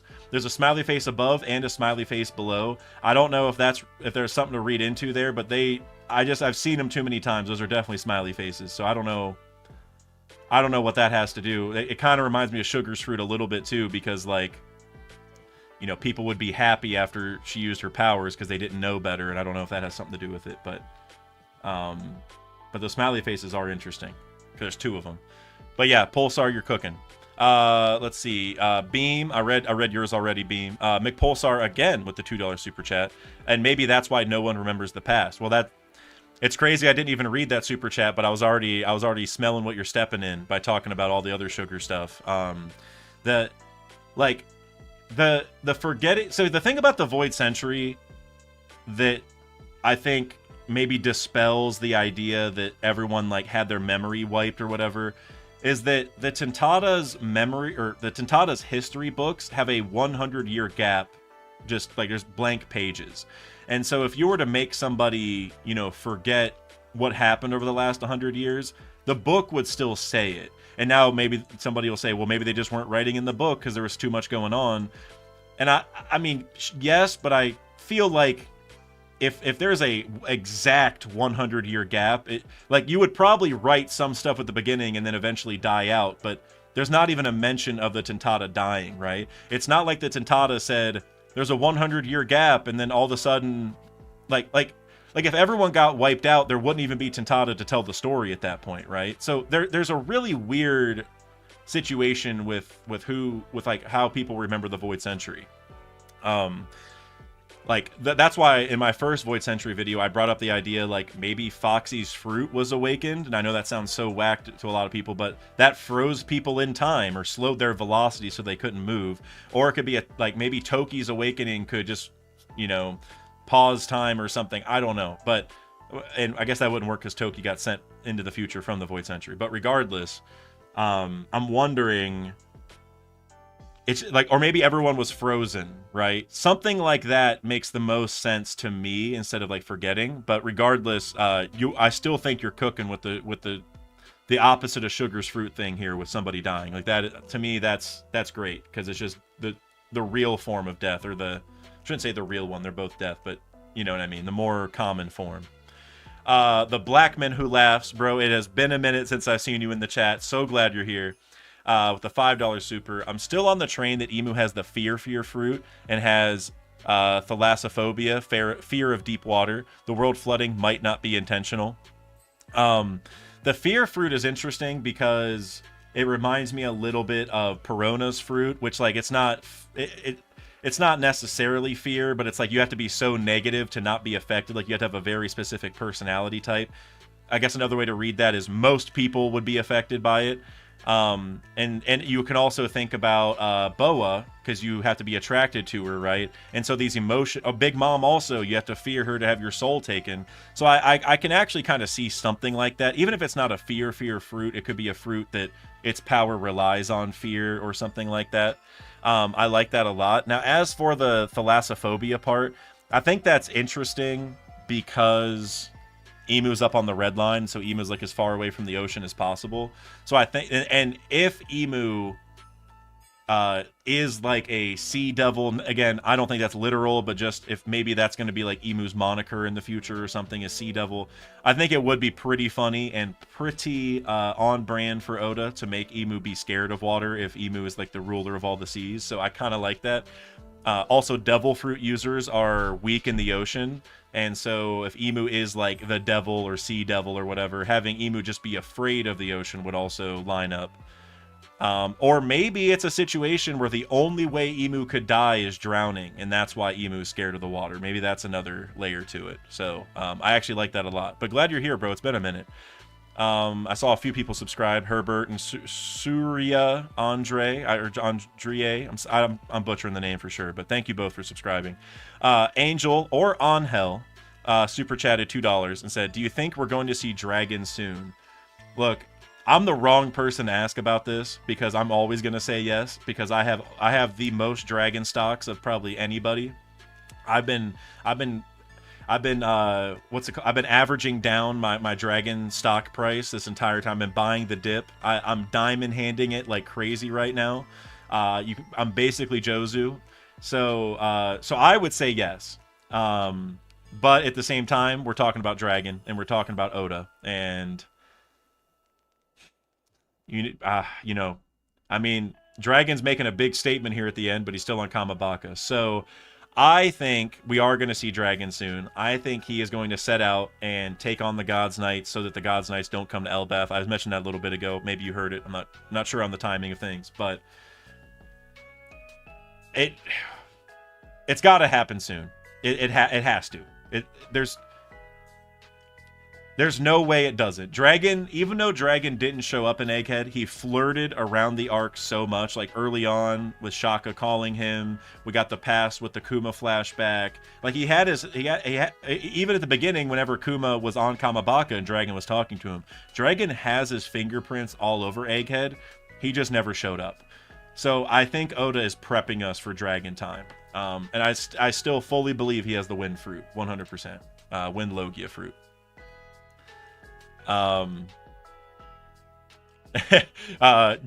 Dill or Phil, I suppose. I saw your the other thing you sent me. I'm glad you like that. Maybe I should do a video on the Fenrir Garling thing. Let's see. Dreams Never Die 95 with the $10 super chat. My guy, thank you. Can't wait on your Brook vs. Lafitte vid, since they both seem like performers. And Lafitte introduction in the story, he was seen tap dancing while holding his cane in Power of Hypnosis. My guy, you're cooking. I don't want to spoil you guys too much because I'm honestly getting real hyped about the video. Like it's one of those things where like I start it and I generally know what I'm gonna say, but as I'm scripting it, I'm like, well, wait, what about this possibility? Then I go do some research and it all lines up. And now the video has expanded very far. If you guys want a good primer, you should go watch Hidden Islands Lafitte video. I'm gonna mention that in my video, but I'm starting to be a big believer in Lafitte had a second life just like Brook. And I don't mean a second life in terms of so Lafitte was called the Demon Sheriff because he was a really bad police officer, basically. He was an actual sheriff that just killed a bunch of people. And he was also in the West Blue, which is where Brook is from. And then he got exiled and then became a pirate, and that's his story, basically.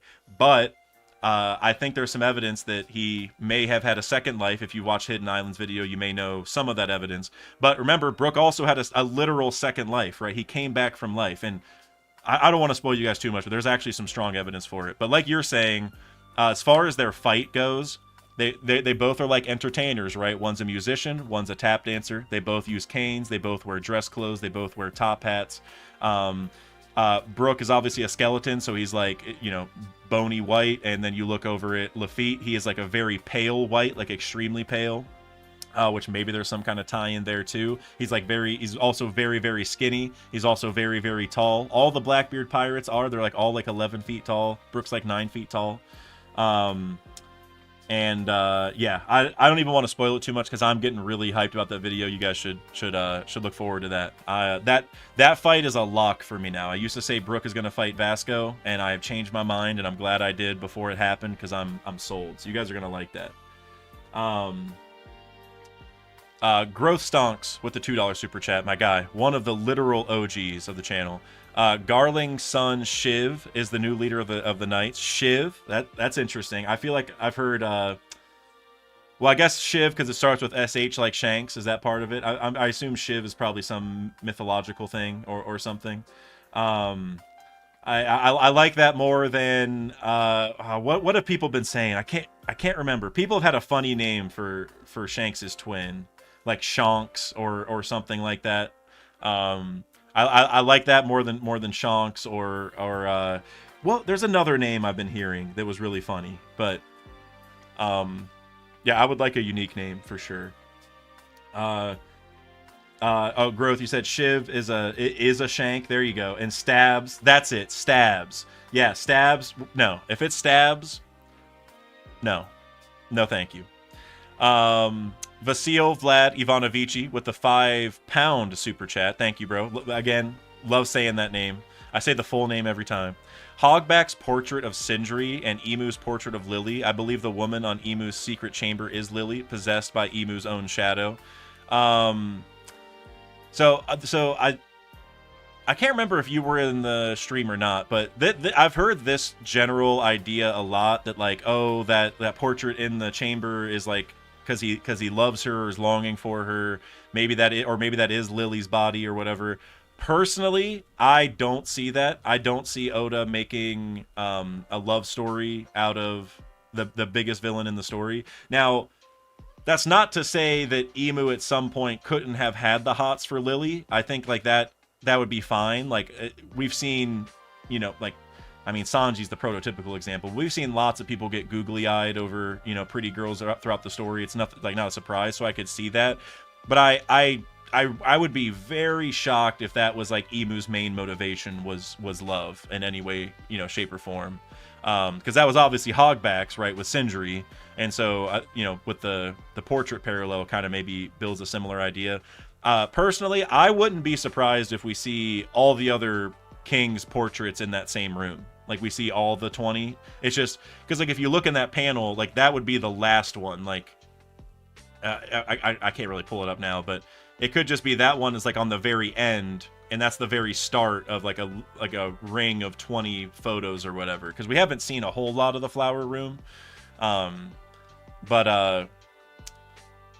yeah, I mean, it's a very popular theory, so I'll definitely, eat my words if I'm wrong, because I know I'm probably in the minority at this point, not thinking it's a love thing. The one thing that makes me think a love thing could be possible is that, the Boa and Luffy situation. But again, like, even if you look at the Boa and Luffy situation, Boa really wasn't that important, right? Like that love situation was just that, like Amazon Lily. I mean, obviously Boa ended up helping Luffy because she fell in love with him, right?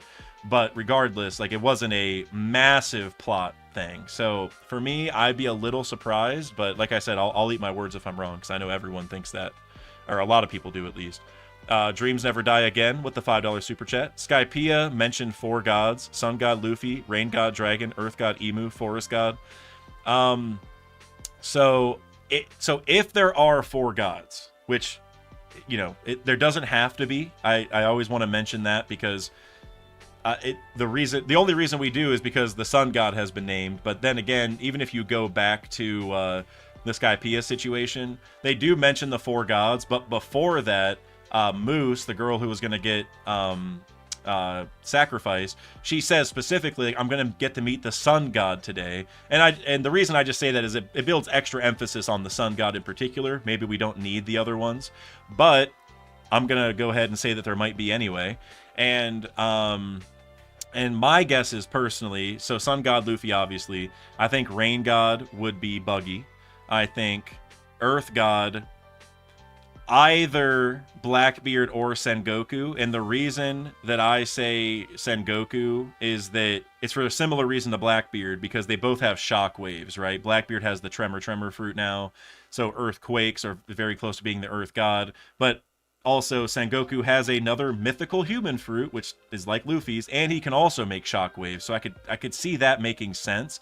Now, maybe the lesson there would be, maybe Sengoku doesn't keep his fruit the whole story if it is the Earth God fruit or whatever, right?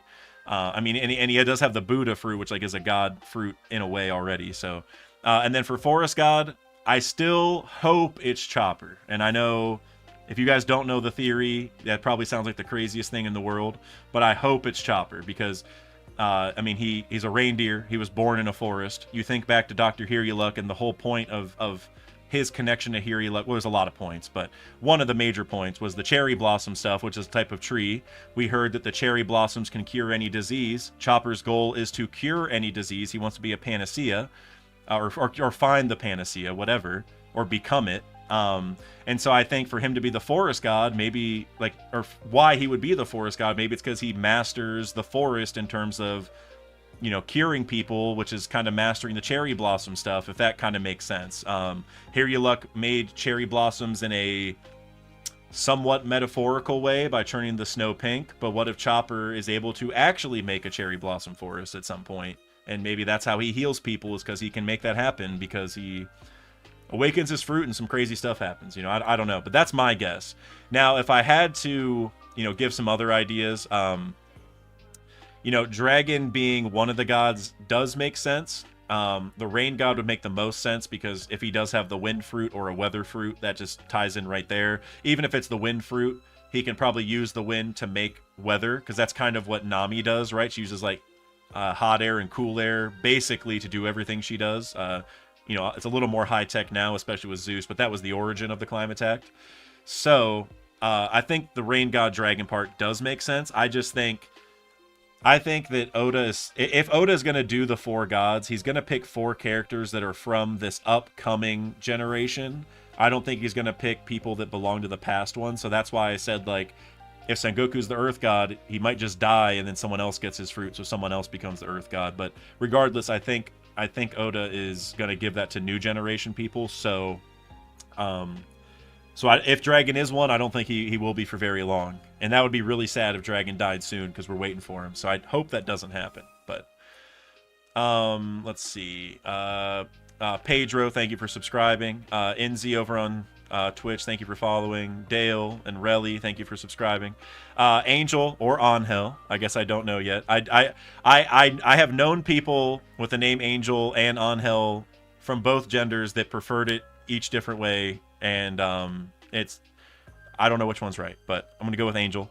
Do you think it's Shiki, the one waiting for the Straw Hats, because his plan was with giant animals, and also the movie kings underplayed him?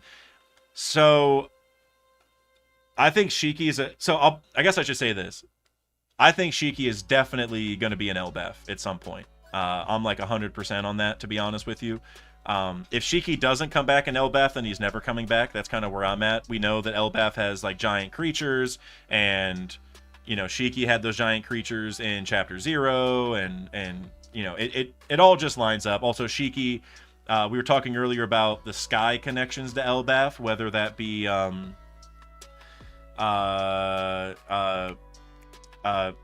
what was I going to say? Oh, the Summit to High West. That's what it was called. Whether it be the Summit to High West or the Enel stuff or the Yaru stuff, there's a lot of sky connections. So Shiki having the float fruit, and as we saw in sort of, it was in the movie, but Chapter 0 and the movie are so close, it's like kind of hard to parse the information a little bit, because like the movie took place on a bunch of floating islands called Merville or Merview, whichever, there's multiple translations. And the in Chapter 0 ended at Merville, and so whenever you watch the movie, you're kind of wondering, like, okay, is this place canon in the way that I'm seeing it? Because it does exist in One Piece, but I don't know if this is what it's actually going to look like later. So the reason I say that is just like, Shiki basically made floating islands. He made like his own sky islands with his powers. So all that to be said, he's definitely going to be an Elbaf, because this is where all the sky lore is going to come into play, is Elbaf, for sure. But now, is it the guy who's waiting for the Straw Hats? I'm not sure, because I know a lot of people bring up the panel where the guy, maybe Shiki, is talking to Crocus from the cover story. And as I was bringing up last chapter, like the angle of it it's not the same as that panel. Like like in terms of like the guy's hat or hair or whatever that is on the silhouette. But now, depending on, I mean, he could technically manipulate it and it could maybe work, right? But if you're going off that panel that we saw, it wouldn't look the same. So I'm kind of 50-50. I think Shiki's a good guess. I think like another God's Knight is a good guess. I think the main thing that I think is whoever was in the end of chapter 1123, where we got like the 12 people at the end, and Odo said like whoever gets the One Piece will, you know, change the world or whatever, and there's the one silhouette figure. I think that person is likely the same person we saw on Elbaf, which isn't really helpful because we don't know who the first person is. But I think Oda is highlighting that individual like for a reason. Like I think it's the same person. We're getting ready to meet them, whatever. So so I guess Shiki, maybe Shanks's brother, or maybe just like the modern Garling, like the younger Garling, like, you know, like the next protege of the Gods Knights. I think that would work too. So I'm not sure. Steel D Theory. I saw you said support from the San Francisco Bay Area. Big fan of you, bro. Thank you, bro. Thank you very much.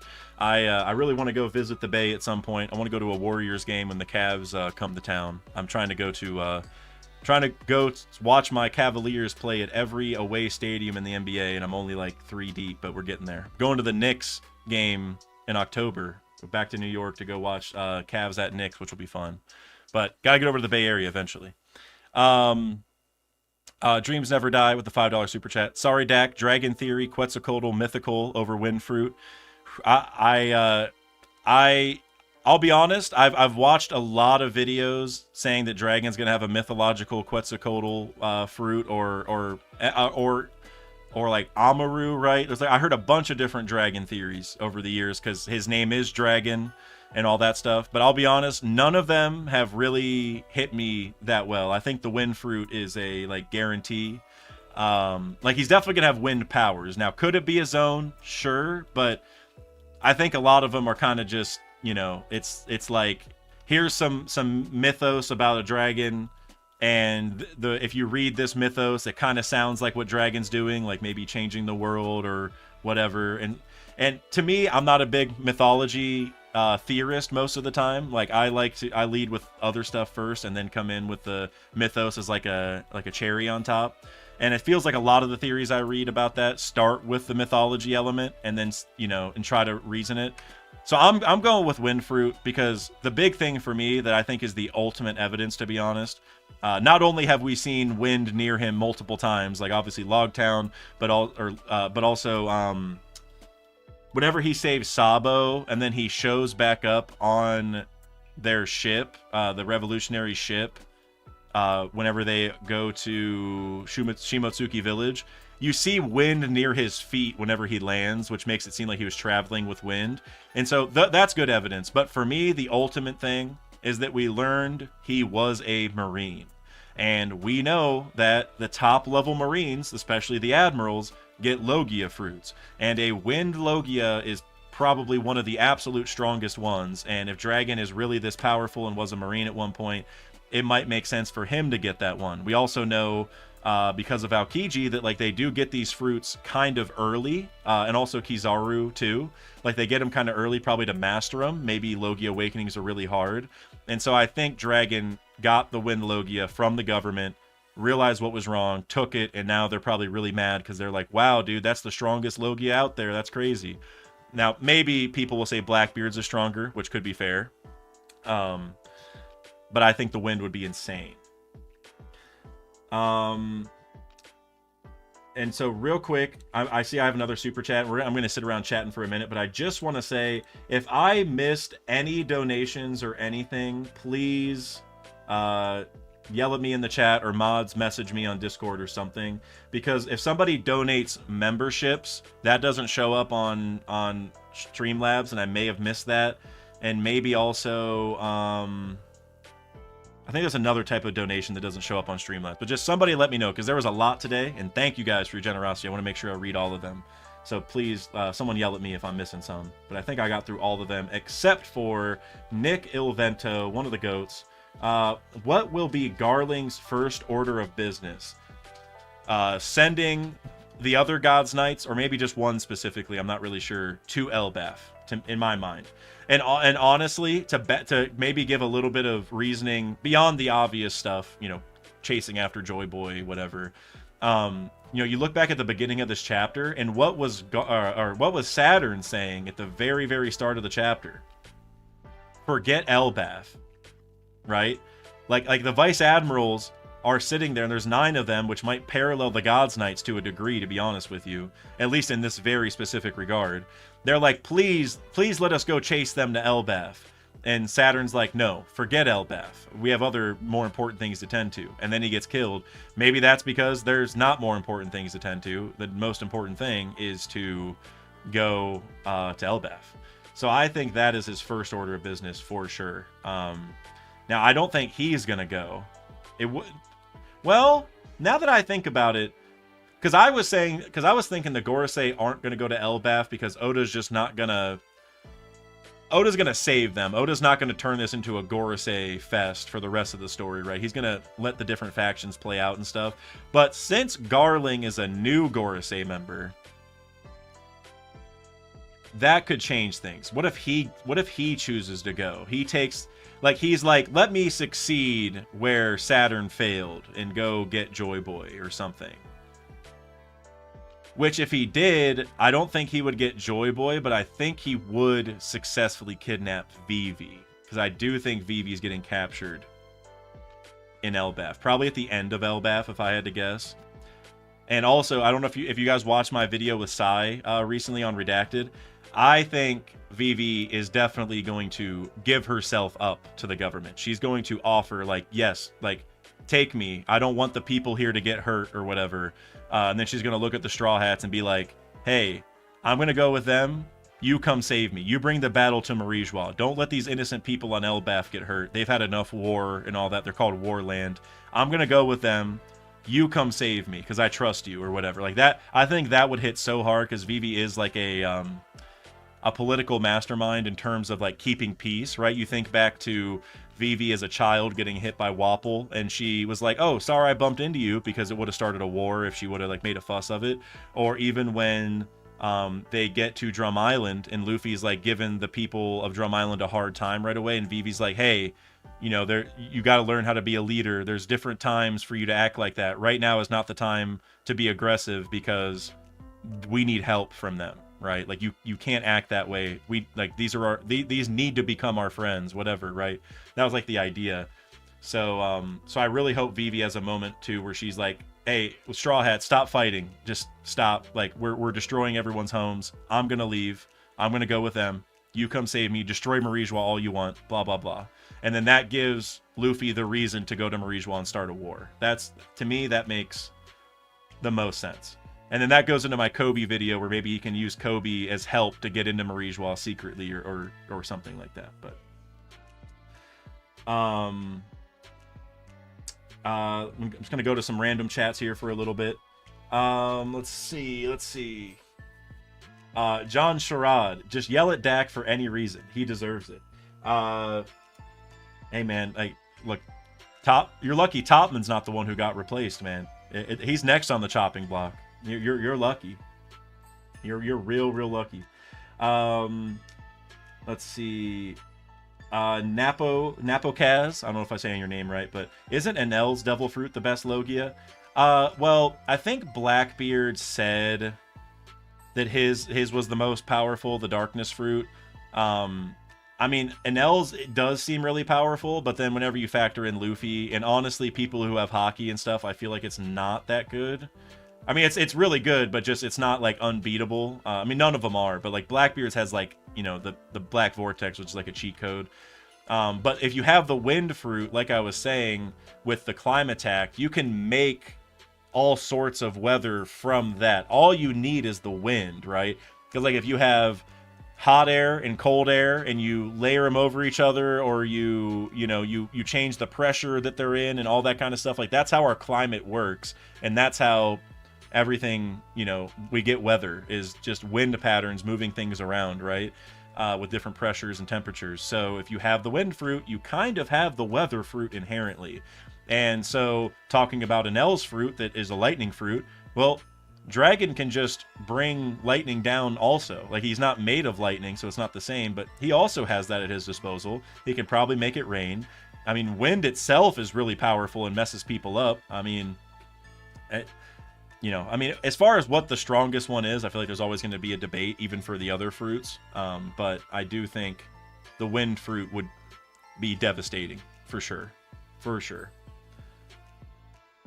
Phil, you said Blackbeard's fruit is best suited for him. I agree with that too. Like the Black Vortex part does add a very intriguing element. Like, okay, are there any other fruits that cancel devil fruits? Like, that's crazy, right? Like that adds a very, very special element. But I agree that, you know, it's good because Blackbeard's evil, you know, and he takes advantage of those powers. So I get that.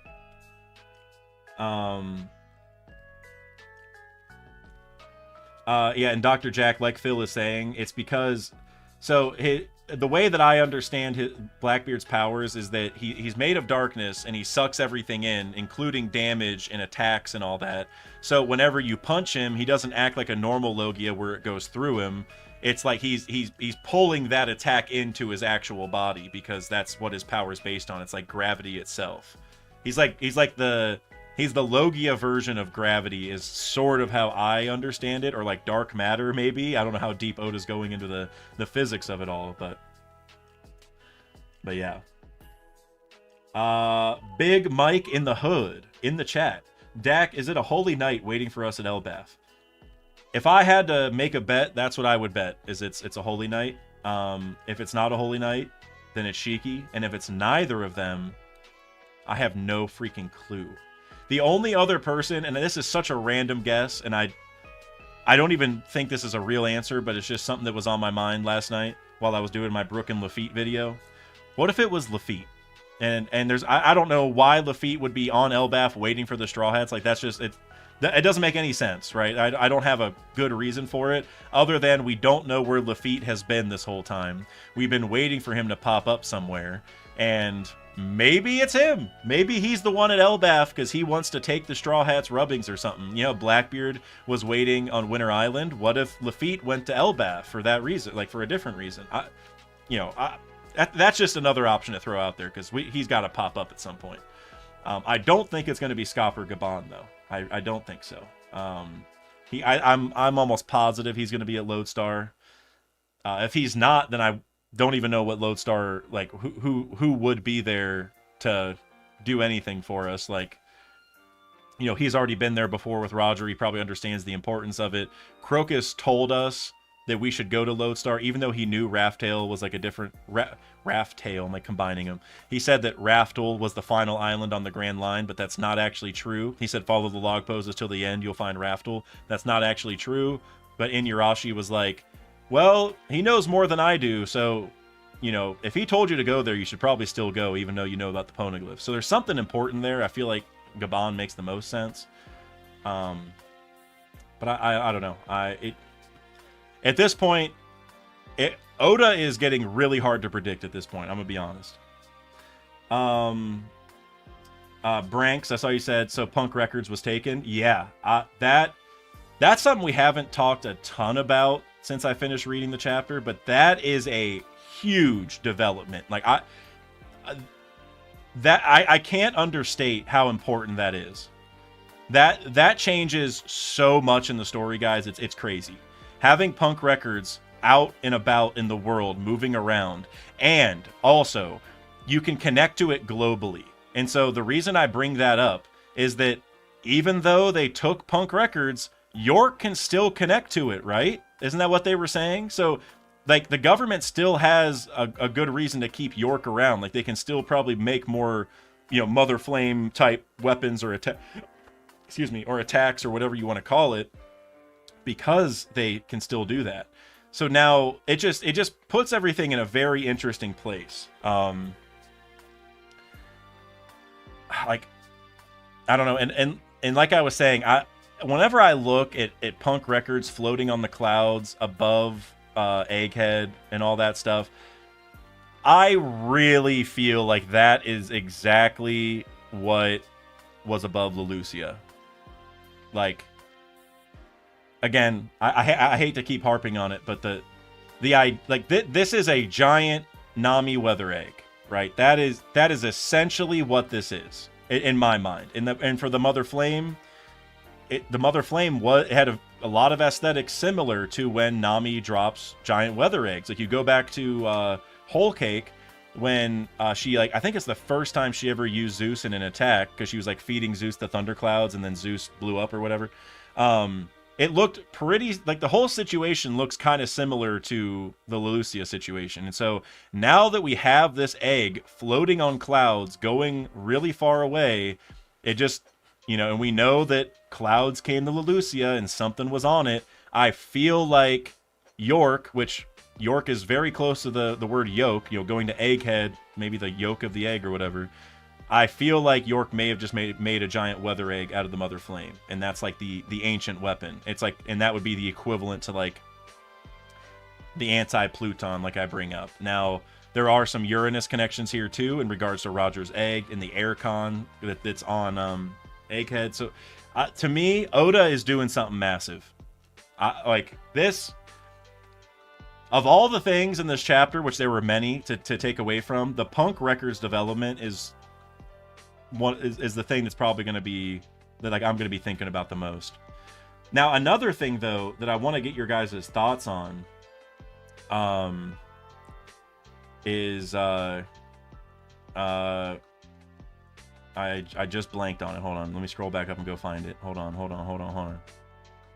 Oh, hold on. Okay, what do you guys think is going to happen now with Katarina Devon having Saturn's form? And I ask that question in several ways. Because, for one thing, now that Saturn died and his whole body, vanished with, with his black lightning circle stuff, whatever. First off, can Devon still access the form? That's, like, I would presume yes. Because I would presume that the copies count after they die, but because Saturn is this weird, like, semi-real being, like this underworld entity thing, like potentially created from Emu, whatever, is it gonna be as simple as Devon gets to still copy it, or is Devon gonna find out, like, is Devon gonna try turning into Saturn's form and not be able to and be like, that feels weird, or maybe Devon's like scared to because it feels like evil or something. Like that's one element. But the other element that I want to get your guys' thoughts on is a lot of people brought up the idea that Devon was going to use Saturn's form to infiltrate Marijois and pretend to be a Gorosei member and get in on these conversations. That is kind of off the table at this point. So is it just to command Seraphim? Is that the only point of the transformation now? So that Devon can turn into Saturn, control the Seraphim, as like a top level person on the depth chart. Is that all it's for? Because it's tough. Or is Devon gonna maybe pretend to be Saturn but go to other places and start some trouble? Like maybe make some countries rebel, or maybe Devon can go to government allied countries and tell the royalty, like, hey, I'm a Gorosei member, I'm here to pick up my celestial tribute, and they don't think twice about it. They're probably scared. They probably give him extra money because they're so scared that a Gorosei showed up to their island. And then maybe that's how Blackbeard gets a ton of money, is they just go around pretending to be Saturn collecting celestial tribute or something. Like, there's so many things that it could be. Jimothy said, what if Katarina is Emu instead? That would be really crazy. Because Saturn's form is maybe from Emu, or like it was a part of Emu or something. That would actually be really crazy.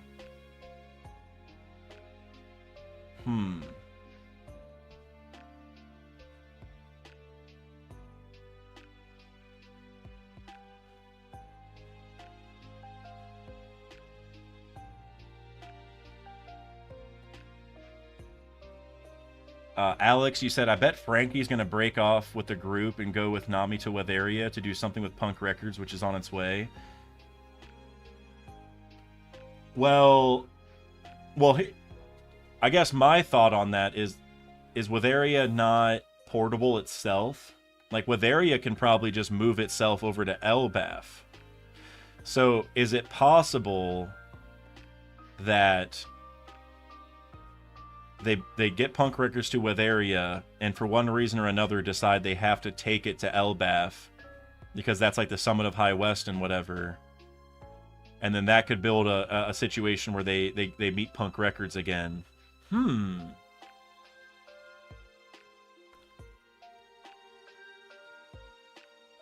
That's interesting. Ben Asay, you said heading to work now. Have a great day, dude. Hey, thank you so much for stopping in. Seriously, bro. I hope you have a great day as well. Um, I'm glad you could stop in before you had to go to work. So hopefully you have a good day at work. At least you'll be able to think about this chapter the whole time. Phil, you said watch the video you sent. All right, hold on. Oh, hold on. Okay, hold on. This is gonna be funny. I can already tell. Katarina Devon trying to enter Marie-Joie Saturn. I can't show this to you because, well, I guess it's on Twitter, but it's a TikTok. I don't want to get demonetized, but I'm gonna watch it real quick. Gotta turn the sound on. Oh no, no, no! That's so sad, bro. I don't know what player this is, but I presume this is a guy who got cut. Like he got cut from the team and they didn't tell him, a Jets player. That's crazy. That's actually so funny. Imagine the awkwardness if Katarina pulls up to Marie-Joie, walks in, and is like, "Hey guys, I'm here. How's everything going?" And they're like, "Yeah, well, we know you're a fake. You're dead. We know that this is some shenanigans." Like that whole thing makes me think that there's no infiltration going on. Like that's off the table now. Man,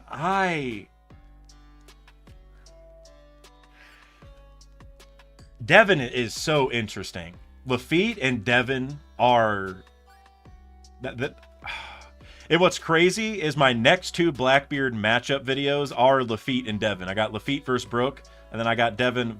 Well, if you've been around enough, you probably already know who I think Devin's gonna fight. But I have a whole video on that coming, so I'm gonna save it. But those are my next two Blackbeard fights. I got to do Lafitte, and then I'm doing Katarina Devin, and then I'm doing Vasco Shot, and then I'm doing Luffy versus Blackbeard, and then I'll have all the matchups done, and then I'm probably gonna compile them into one like marathon video or whatever. But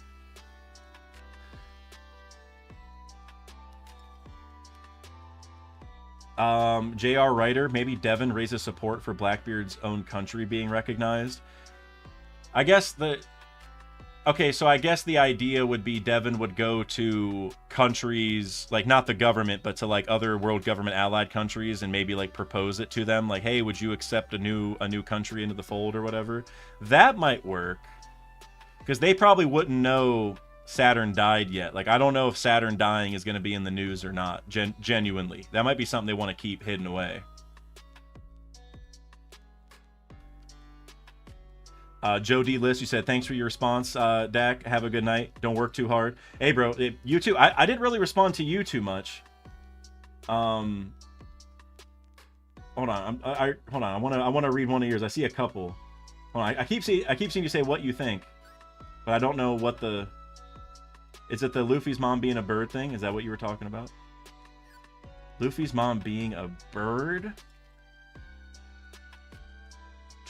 I mean, at most, I think it would be a girl with a bird fruit. I don't know if that. There's got to be more to the theory. I got to hear the rest of it. But I'm sorry I didn't reply to you too much this time, Joe. I know we talked a lot last time, but definitely stop in, and we'll. You probably already left, but next time we'll talk more for sure.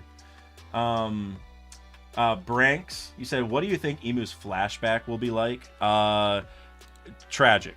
I mean tragic, but then Emu will become a very terrible person, which we've seen that so many times, right? Like Orochi is a good example of that, where like he became bad because of good reasons. I don't like putting it that way, but I think you guys know what I mean. Like someone who's in a situation that he's in would probably end up the way he ended up. You know what I mean? It's not too hard to understand. Oda does that a lot. But now as for what it will actually be like, I'm guessing that it's gonna be a reverse Sabo / Stelly situation where Emu probably grew up really poor and probably went through a lot of trouble and was probably one of like the only poor people in the ancient kingdom or something. And like maybe the opposite of celestial dragons. Like maybe in the ancient kingdom there was one group that was like really, downtrodden, like people looked down on, kind of like the Kurozumi and Wano. So then maybe Emu's a part of that group, didn't get to enjoy in all the splendor that the rest of the world was getting to, and then maybe Emu decided to. Emu probably got influenced by somebody, probably the Gorosei, and then Emu probably wanted to take over the world after that, and probably did something like Stelly did, and get adopted into the nobility, kill some people, marry into royalty, do enough bad things to then become the king, and then eventually somehow took over the world, did something similar, got to the head of all the other kings, whatever. But it probably all started with Emu being looked down upon because of reasons out of Emu's control, I would guess. Joe, you said only my family calls me Joe. I am Joe D. All right, Joe D. I got you. Yeah, we'll definitely talk. We'll talk more soon. Let's see.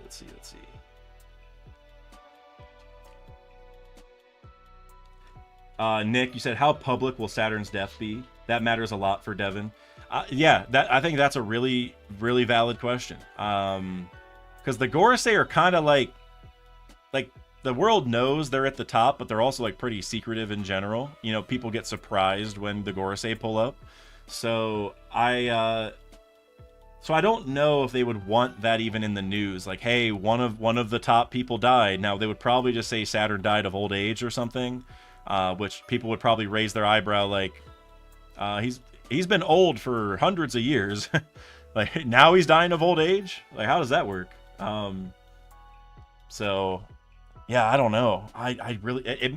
because that changes the whole game for Devin, for sure.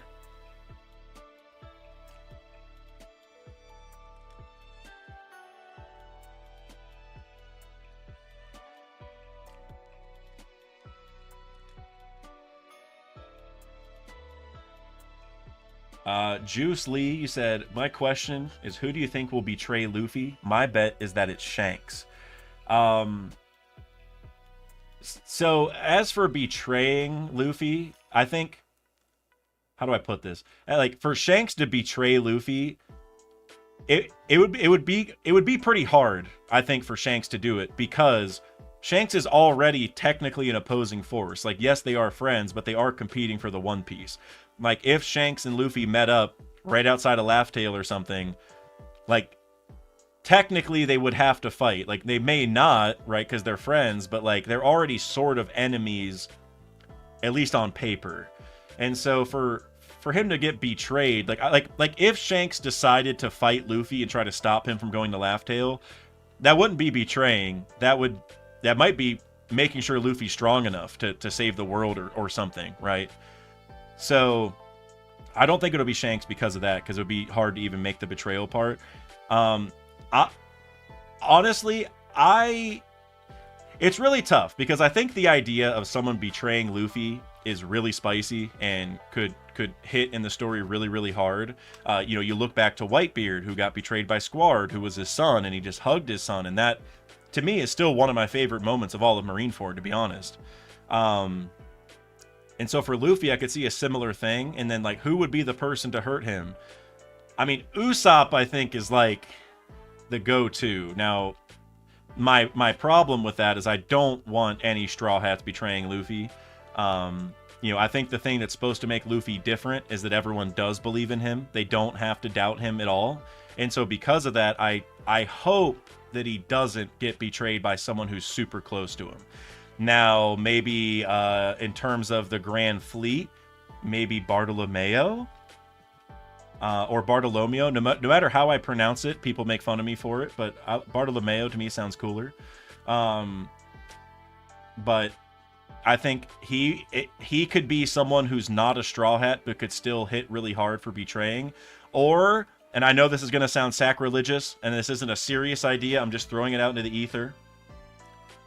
Bon Clay betraying Luffy would crush the fandom, and he's kind of a pseudo enemy, so it might line up for him to do it. Again, I don't think that'll happen. I love Bon Clay, but that Bon Clay or Barto are kind of in the same vein of like pseudo. I shouldn't even say pseudo crew members because neither of them are going to be on the crew, but like, you know, giant, like massive Luffy fans, basically, who really want to help Luffy, and they look up to him and all that. One of them betraying him would hit really hard for that reason. But I kind of hope nobody does. What I think would hit harder is if somebody like Usopp gets tempted to betray Luffy, and maybe Usopp is even given some information that's almost like undeniable. Like he looks at it like, wow, Luffy is really gonna do this thing, or Luffy is gonna fail in this moment, or whatever. But he decides against it, right? Like against all of his fears, against him even knowing better. He ignores all of that and sticks to his belief in Luffy. Like that, I think would hit harder than Luffy even being betrayed, personally. So that's what I want.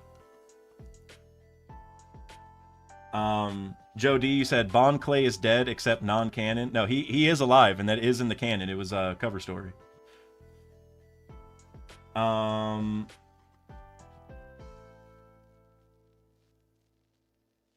Let's see.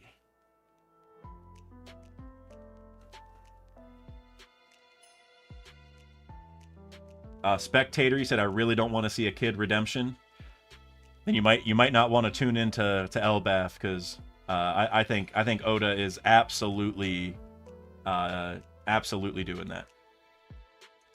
Kid is absolutely coming back.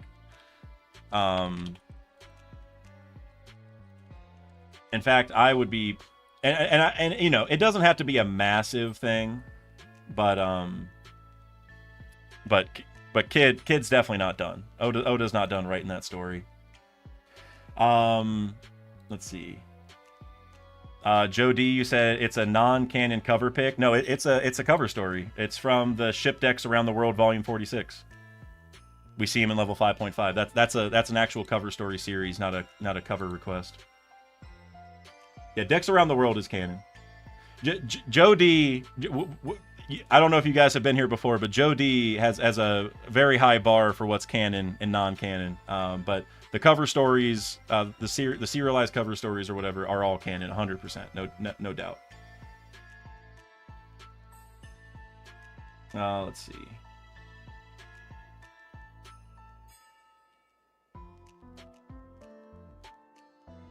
Oh yeah, Mick Pulsar, that's a good point. Usopp already had a fight with Luffy anyway, be kind of redundant. Very true. And that's what I was saying, where like I would almost like it more if Usopp is tasked with, you know, evidence for the contrary, but he goes against all the odds and still believes in Luffy, right? Which, I mean, Usopp is a guy who makes these giant lies, you know what I mean? And these like completely outlandish things come true. It would only make sense that if he is given some like undeniable evidence that Luffy's evil, he just like lies to himself and is like, nah, Luffy's gonna figure it out, or Luffy's still a good guy. You know, like I think that would be a lot better. But yeah, it would be redundant. Kuya, I've always called him Bartolo Romeo. I like that. I wonder if that's part of the inspiration. I mean, probably not. It's just because like he loves Luffy so much. We also met him in Dressrosa, which is like City of Love kind of thing. I don't know. Probably not.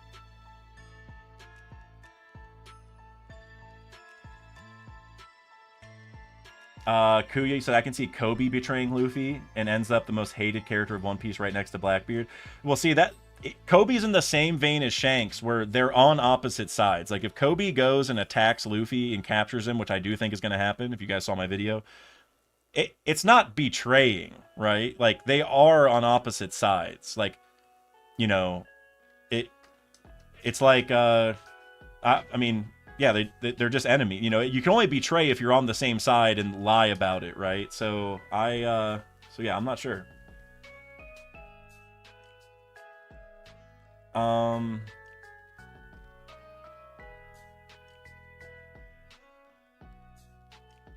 Barto with low mayo. Whoa. I don't think Barto has low mayo. Not for Luffy, that's for sure. JR Writer with the $10 super chat, my guy. Thank you. Do you think Zoro's comments last chapter might have to do with mink medicine? That is an interesting idea. The double damage thing makes me think it's the Blackbeard version of the Gear 5-esque pills Hody took.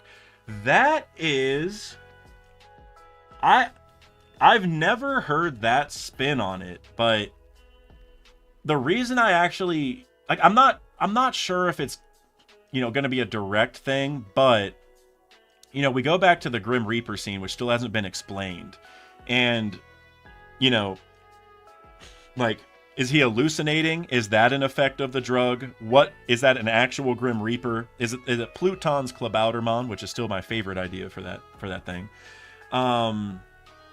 It the thing that I like, what it makes me think of is, Zoro's comments. I'm sure you guys have heard this, and I actually was halfway done with a video on it and decided not to do it. I still might do it eventually. I wanted to work on some other stuff, but I'm of the mind that Zoro's comments from the last chapter hint that he's like losing his humanity, quote unquote. Like he's venturing further and further from his emotions, or what makes him just being a human, right? He's almost becoming like Mihawk, like whenever he looked at S-Hawk and was like, oh, you still have you're not like him, you still have some humanity in you. Like, it's like Zoro's trying to lose that. And so going to the mink medicine and tying it to the Grim Reaper, it could, like, let's say the Grim Reaper was a hallucination from the mink medicine. Could that have literally like cut his humanity down in some way? Like, I don't know. Like, did the Grim Reaper take some lifespan from him, and he saw like a hallucination of it, and now he maybe like a part of him is lost or something? Like, I don't know I don't know how to really word it, but I do think that like something's going on with Zoro for sure. Now, is that it could just be a continuation of what he learned from Mihawk, right? Because he learned from Mihawk over the time skip. Mihawk may have told him, like, you need to remove your emotions from everything. You need to be like a robot almost. You just need to be a killing machine, blah, blah, blah, which I think is possible. But I would kind of hope that there's another push there. And I think the mink medicine / Grim Reaper is the right place to look. So that's interesting, and the tie to the energy steroids from Fishman Island, I like that too, because they obviously had, because like those energy steroids, they made you look really old. They maybe like stole your lifespan or something. I don't know how you really want to word that, but maybe the mink medicine kind of does the opposite. Like, maybe it shortens your lifespan down, but you get to keep your body normal. Or maybe the people who take the energy steroids get to keep the same lifespan, but they're just old, so it's like a worse life. You know what I mean? Like, maybe there's like a middle ground. I really like that idea, though. I wonder... I really wonder when we're going to get more info on that medicine, because, look, all the Zoro's fights were hype and all that during the raid. Those are some of the best moments, and it was great to watch. But the entire time I was like, all right, hey, I'm ready for the mink medicine effects to kick in. I'm any moment now, I'm ready for Zoro to start feeling some pain. Or right after he lost to King, I was like, all right, so he's gonna start writhing in pain now, right? Because of the medicine. Because remember the Zoro pack? Like, he was in the Zoro pack, like he was done for. Like, he had broken bones all in his body, and then got back to normal real quick. So it would make sense that effect is happening, and Oda's just not telling us. So. Joe D, he said, thanks for your input. We shall see. One Piece is in high gear. Your chat has 10 out of 10 theories. That we can agree on all that for sure, my man. The chat has better theories than me most of the time, honestly. What I want to do, and I've done this before, and maybe I should start doing it more often, is I want to start having streams where like I'm working on a theory and I'm maybe part way through, but I need some help on like the next layer of it, and then I can have a stream where people can help me, and then then I can just finish the video after that, I guess.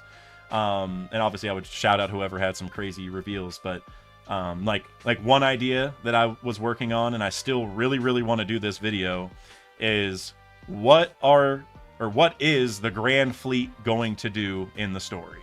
Because after Dressrosa, there were those narrator panels that were like, this group is going to be responsible for one of the most climactic events or incidents or whatever, but for now they're just sailing around, or whatever the dialogue was. There's some big incident that's going to happen, and And I think a lot of people jump to, oh, they're going to go help Luffy and do this thing, or they're going to attack this place or whatever. I think they are doing something completely away from Luffy. Like, I don't think they're going to go anywhere near him because Luffy has already told them, like, I don't want you coming and saving me unless I tell you to come. And what we've seen since then is that parts of the Grand Fleet are going out and doing other things that might help Luffy in some way. Barto went and burnt Shanks' flag and took that territory, which, is that a bad or dangerous thing? Maybe, but I'm sure Oda can find a reason to write in why that's going to help Luffy. Or Sai and Leo being at the Reverie to protect Shirahoshi, right? The Grand Fleet's already kind of been picking up the slack around the world, but as for that major incident, the only thing I know is it's going to be something completely away from Luffy. It's going to help Luffy, but not because they go and, like, save him. They're going to do something somewhere that allows Luffy to then succeed somewhere else. Maybe think of, like, Bon Clay sacrificing himself to open up the gates of justice. Maybe something like that is what the Grand Fleet does. And so I would love to, maybe I'll come and do a stream just about that at some point and go through some of these theory ideas, because, you know, sometimes I have a theory and I want to do the video, but I'm, like, missing a few things. And I think you guys could definitely help, because you guys really come up with some crazy stuff sometimes. Let's see. I saw another super chat. The Black Man Who Laughs, yet again. Appreciate you, bro. How do you feel this theory? How do you feel about this theory? Rox D. Usopp and Buckingham Kaya. Wow. Shanks went to a backwater village to recruit Yasopp, and how did Kaya's family get rich? You know, this is really tough because I am a big Mont Blanc D. Usopp believer. But so as for Rox D. Usopp, that part I think is a little tough to spin. I mean, it could be, but I think that might be just, I even for Oda's sake, I think there's other people that might fit more as a Rox descendant. But I will say, Buckingham Kaya.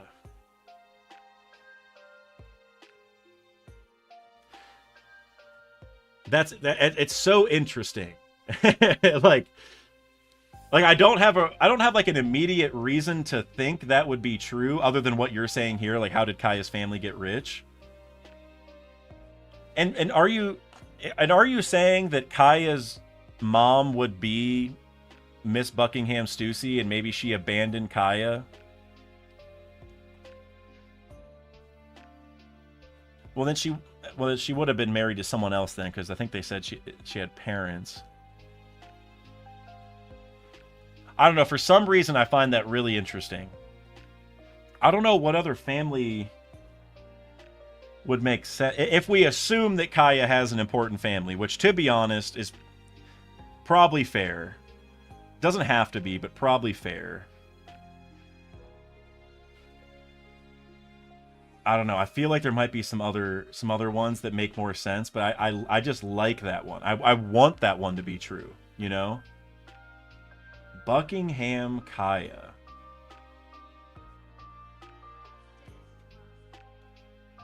Kaya Stussy's granddaughter. That would be the easiest way to do it. Yeah, because it would, Miss Buckingham Stussy would have had to have a kid, because, like, if Weevil is Miss Buckingham's only kid, then that would basically mean that Weevil is Kaya's dad, which, no chance, I would say. But I don't know. That's something I'm actually going to think about more, because I'm not going to lie, like, Kaya doesn't need to have an important family, but just whenever you brought it up, it kind of dawned on me, like, it wouldn't surprise me at all if Oda gave Kaya more backstory, like her family. That's really interesting, man. That's so interesting. Well, another thing that I want to bounce off you guys. We haven't talked about it at all because we've been talking about this fire chapter, but I'm sure you guys all heard about the Frankie news, right? The Frankie and Queen news. I did want to bring that up a little bit today, just talk about it for a little bit. Where, in case you haven't heard, I'm sure you all did by now, but it seems that Queen is Frankie's dad. And Queen's real name is Cyan, or Cyan, like scientist, but the first part of it. And it's a weird situation, if you ask me. I think there's multiple ways that it's weird. Like, Queen being Frankie's dad is one thing, but having this revealed after Wano, where Frankie and Queen had like no time to interact, feels really weird. And it worries me that Oda is, I don't want to say throwing in the towel, but I think Oda has started realizing the things that he's not going to have time for. And it pains me that Frankie is one of them. And, excuse me, Frankie, like, I'm not a big Frankie guy, but I feel bad for the Frankie fans because, like,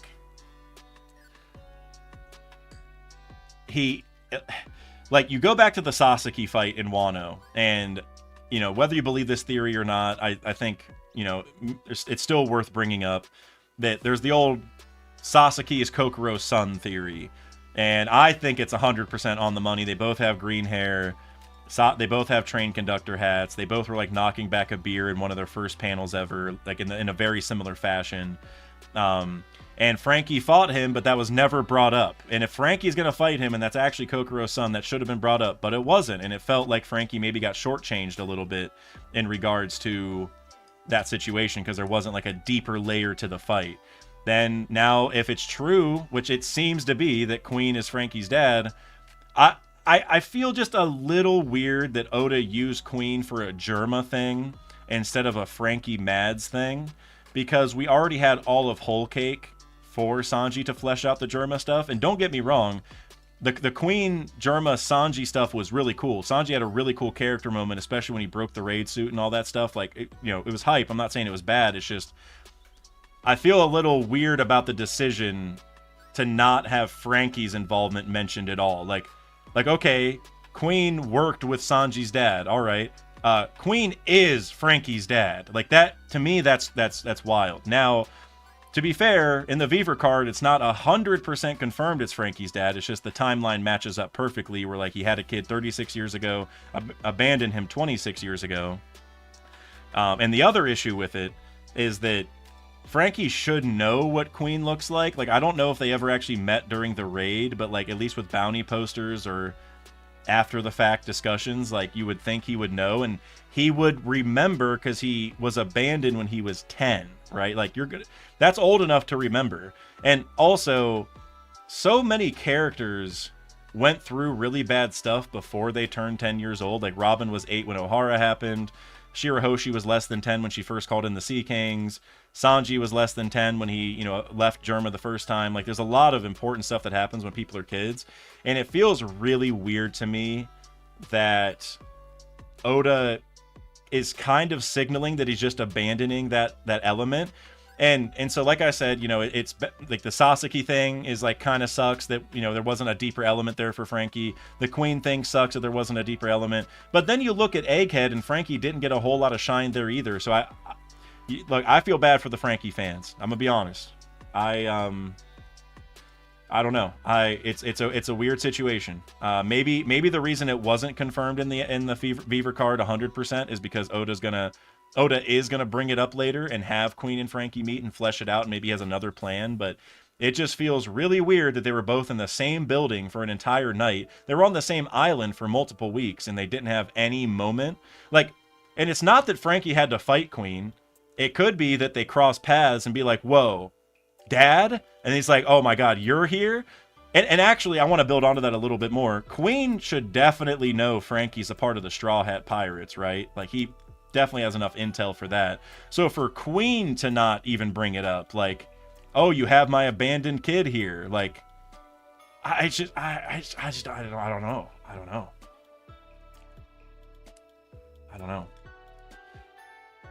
Jimothy Neutron, Blackman, I will read your super chat in a second. Jimothy Neutron, you said, wasn't he hinting at Weevil being Queen's son, not Frankie? No, there's a lot of theories where people are trying to say it's Weevil because they're saying, like, even though the years don't match up, it's been enough time during the year to move forward and all that. we don't even know Weevil, like what it says, like Weevil was abandoned 10 years ago. Like, hold on a second. I'm going to look up. One second. Yeah, so like right now, Weevil is 35, and the Beaver cars say that Queen had a child 36 years ago, and people are like, oh, well, it's been long enough to where Weevil would be 36 by now, or like during the year, because time has been passing or whatever. I think that's people just not wanting this to be true, to be honest, because the timeline matches up perfectly where Frankie was born 36 years ago, Queen had a kid 36 years ago. Frankie was abandoned when he was 10, and 10 years after Queen had a kid, he abandoned him. And then you also just think about the simple fact, like, Frankie coming from a mad scientist makes a lot of sense in general. So, you know, it could be Weevil or someone else, but it's definitely hinting that it's Frankie. Like, I would be surprised if it wasn't. The idea that, like, you know, Weevil's 35, but enough time has passed for him to turn 36 this year and whatever.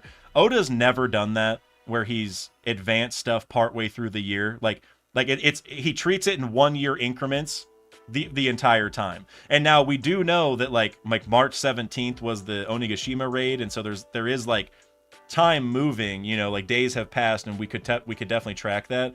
But Oda's never treated it that way. He always treats it as like a whole year at a time. Like for instance, like God Valley happened 38 years ago, and I don't think we have the actual date for it. But even if we did, I don't think Oda's ever gonna like change the dialogue to say 39 years ago after like a certain date passes, because he's not that obvious with the dates, right? He doesn't really care about it. Like, they do exist, but casual readers of the story don't see that. So I don't buy that argument that like, oh, enough time has passed, so Weevil's 36, and so now it matches up or whatever.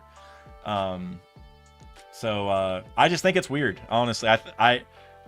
We've had Zoro's lineage revealed in an SBS. We had Kid and Killer's backstory in an SBS. We had, I mean, now we have the Frankie thing. We had Toritoma, the missing pirate empress, in an SBS. Well, some of these are Beaver cards, but whatever. It just, I don't know. I'm worried. Like, here's what I'll say: if the Oikot backstory, if Nami's family and like what was going on in Oikot and why there was a war there and all that gets relegated to a Beaver card or SBS, and that never ends up mattering, that is going to bother me a lot. Like, Queen being Frankie's dad, that, you know, it sucks and it feels weird, but hopefully Oda just has other Frankie stuff cooking. But the Oikot thing to me feels really important, so I'd be really surprised. Anyway, Blackman Who Laughs, I want to read your super chat real quick. You said, Roger knew Garp would take care of his son as if he witnessed him do it before. Maybe he did it with rocks and hid Yasop on Sur Village. That's interesting. I would, well, how old is Yasop? That would be, well, I look up, excuse me, I look up Yasop, and every result is Usopp. I definitely did not misspell it. Does Yasop not have a wiki page? How old is Yasop?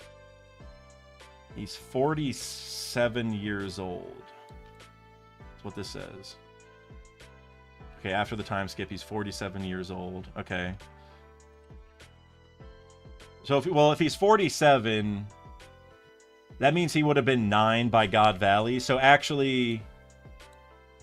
So, yeah, I don't think that's possible, because if Yasop was 9 years old by God Valley, like, for one thing, everyone would know, like, all the Rocks pirates and stuff would know, which, I mean, we haven't had altercations, but it's like, it would almost be common knowledge that that's Rocks' kid, I feel like.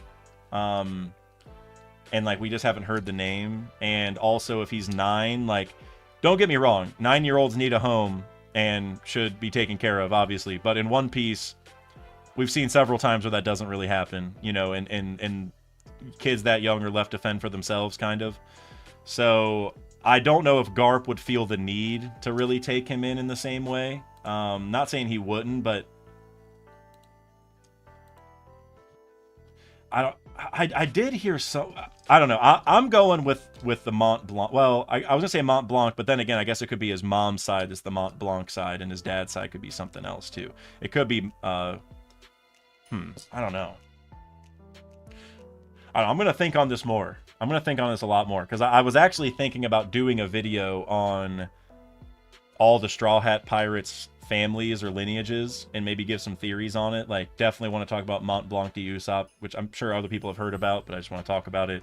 I kind of want Nami to be Nerona Nami. I don't know if that's actually going to happen, but I think that would be amazing if it did. Saeed Abdo, he said, plus Frankie's first wanted poster is him as a cyborg. He completely modified himself, so it's possible he wouldn't recognize him. I guess. I mean, his very first one is him with basically just the metal nose, right? Like, yeah, like it's him with the sunglasses and metal nose. His very first one was 94 million. So, oh, and 44 million. So, I mean, the only way that would happen is if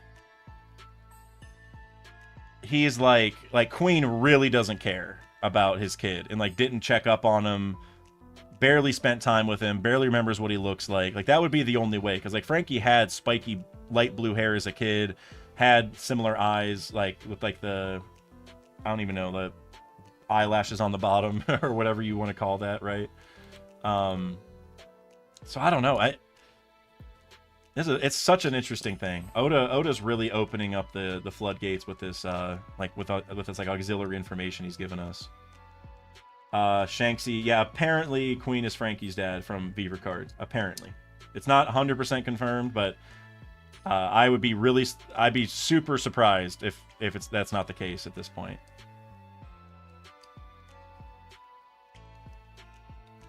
Blackman who laughs, that's a good point. Queen gained a lot of weight, so Frankie might not recognize him either. That could be a fair point. But I think Queen would recognize Frankie. I don't think the metal nose is enough, because like on the bounty poster. And the thing is like, if you're a 10-year-old kid and you get abandoned by your parents, it's a lot harder for you to keep tabs on your parents than it is for your parents to keep tabs on you, right? So I think Queen would have a much higher chance of remembering Frankie regardless, just because like he's the parent. He, knew Frankie since he was a little baby. And so Queen would have had to have known. So that makes it awkward too. I think what we're really discovering is just Oda would have to do so many things to make this work without plot holes, right? Or without, I don't know if a plot hole is the right thing, because like if Frankie and Queen didn't see each other during the raid, then maybe Frankie doesn't even know that Queen was a part of the crew, because maybe he doesn't care about bounty posters. And then for Queen, he may just be a POS and not care. So, I don't want to say it's a plot hole, but it feels weird, right? Like, it doesn't feel organic to not like all you would have had to do is have them cross paths and be like, dad, son, and like somebody breaks them up somehow and they don't see each other again, but at least we had that confirmation in the story. Because, and this is maybe my biggest gripe with Oda doing this, is that people who read the story casually or just watch the anime casually won't know this information, and it's vital information, right? And that's kind of my biggest gripe. Like, all you had to do, like I said, one little panel, father, or like dad, son, and that's it, and then people know. But there wasn't that, and I don't know. I mean, I'm cool reading the Beaver Cards because, all of us are so deep into One Piece, but some people aren't, and I feel like stuff like this makes the story better. And like, it would have been cool to see Frankie try to surpass Queen. Not that had to happen, but there's so many things that would have been cooler. So maybe they'll meet up later, right? Because Queen probably got the suck from Green Bull. And if he did, then he's probably skinny now, and he might look like what he looked like before, and that might make everything flow a little bit easier. So, Dill, you said, Dak, we got confirmation the day that the raid took place, March 17th, from Hera's Beaver Card. Yeah, I did see that, and I also saw that lined up pretty perfectly with Artur's timeline, because he was tracking the days. I can't remember how he did it all, but he was going from just how many days of sailing it took us from each island based off some date that we knew before, and he was right. So that's pretty cool that Oda's consistent. And so that does give a little, maybe a tiny bit of credence to the people who think that Weevil has like gone up a year in age since the time has passed or whatever. But like I was saying, I think that Oda's never done that before. He's never updated a date except for accounting for the time skip. Like, he just treated it like we went 2 years perfectly into the future, and that years don't advance until a whole year goes by, right? He hasn't gotten that into it with the dates like that before in terms of updating it in the story. So I'm pretty sure it's going to be, you know, still Queen is Frankie's dad, but it is really, really cool that we got a confirmed date that the raid took place on. And also, I gotta say, not that it's a big deal. Maybe it is. Maybe I'm underplaying it. But when Luffy went Gear 5th, that was in March. Like when the chapter dropped in real life, that was in March.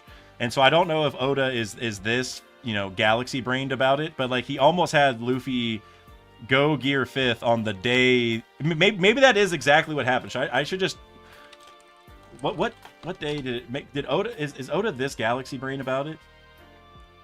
No, so it was the official release of 1044 was March 28th, meaning that 1044 was probably March, unless there was a break. I don't think there was a break between 1043 and 1044 though. The fact it's that close though is crazy, right? So, chapter 1043, yeah, there was a break. Okay, I was wrong. So Oda got as close as he possibly could have, because chapter 1043, which is the one where it ends with Luffy awakening and having the goop on his hair or whatever, that came out March 14th officially. So that is as close as he could have gotten to March 17th given the release cycle. So that's actually really crazy. That's like that's some serious math piece on Oda's part. That's really crazy. Oh yeah, Straw Hat Kufi, it is Pi Day. I do love Pi Day. Isn't it cool that no matter how big the circle is, the diameter and the circumference are tied by the same ratio? Those, like, I think that's so cool. What, you know, I love math. I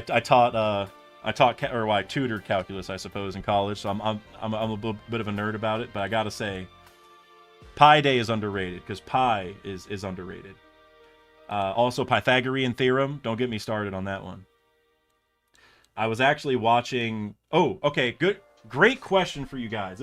I'm probably going to wrap the stream up after this, but I do want to ask you guys a very cool question, and I don't know if I have one near me to act as an example.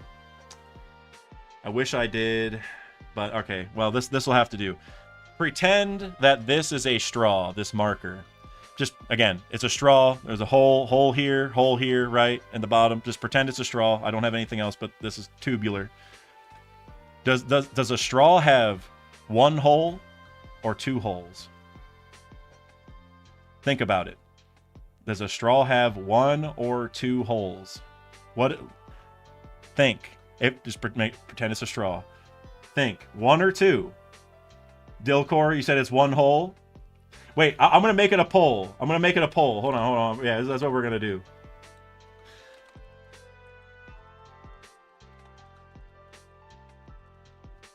Okay, hey, TV, that's a good answer. I'm gonna stick to one or two, but I kind of agree with you, TV. I do have an answer that I'm sticking with, but I think everyone can be kind of right. Bill, zero's also an okay answer, kind of. Terrible TJ, my guy, member for 17 months, just came in. What up, y'all? It's been a while, but man, 1125 hit. It did. It seriously did.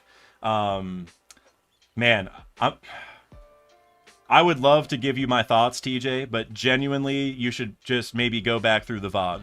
You know, usually I'm okay giving you a whole summary, but we talked about so much stuff because this chapter was crazy. I just watch the VOD. So many theories came out of this. Fenrir Garling, that might be my favorite one. Dilcor, that's crazy you knew about the straw question. All right, so I see that everyone's saying one hole because it's one whole hole, right? But let me play devil's advocate, okay? Let me play a little bit of devil's advocate here. So let's use the same logic for my water bottle, okay? So my water bottle has a hole in the top. So we know there is one hole into this thing, right? Into my water bottle. But if I drill a hole into the bottom of the water bottle, would you then say there's only one hole, or would you say there's two holes? I think a lot of people would say there's two in that scenario. But it's the same thing as the straw. There's almost no difference between the two. Right? Like a straw technically, has 1 point. Well, you can enter or exit from either or, but technically an opening and an exit. This has just an opening, so you'd say there's one hole, but if I put a one at the bottom, you would probably view that as an exit hole and call it two. But it's actually the same thing as the straw. There's actually not any difference other than the way that we're mentally perceiving it. So and also another good example is it's a good mental example. I don't have anything on me that's going to work, but let's just say this is a donut. I know it looks like a hockey puck, it's my camera cover, but let's say this is a donut. Okay, so there's a hole in the center of the donut. You would never say there's two holes in the donut, right? You would say there's one hole. So that's another way of thinking about this whole thing. So the correct answer is either, as long as you have a good explanation. But oh yeah, Jinx fan, you said it's like a donut, one hole through the middle. Yeah, I just saw you said that.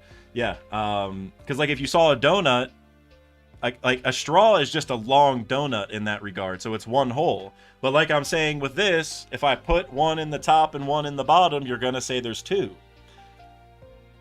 So I don't really have an answer because it's all of the answers are acceptable, to be honest, as long as you have a good explanation. So. That was the math that was the math quiz for today. I was watching a video last night where a guy was going through like math riddles, and that straw one, I was into that, man. As soon as he pulled out the straw, I was screaming one hole. But then he went through all the reasons, and he didn't really have an answer either. He's like, whatever you want. The Blackman who laughs yet again with another theory. If Weevil is a clone, maybe Queen had a crush on Stussy and swapped DNA with Whitebeard during the cloning process. He is rather girl crazy. See, I have seen ideas like that. Where Queen was in Mads, and if Stussy, well, Miss Buckingham Stussy, used Mads to create, Whitebeard, maybe Queen did something. For me, I think Oda is setting up the Weevil thing pretty clearly to be that he's Whitebeard's son. Maybe it is a clone, test tube baby, whatever you want to call it, in vitro, whatever. I like that. I think that makes a lot of sense. I think that having Whitebeard with a biological kid is a very interesting twist for the story. I did that whole video on it. But with that being said, Oda's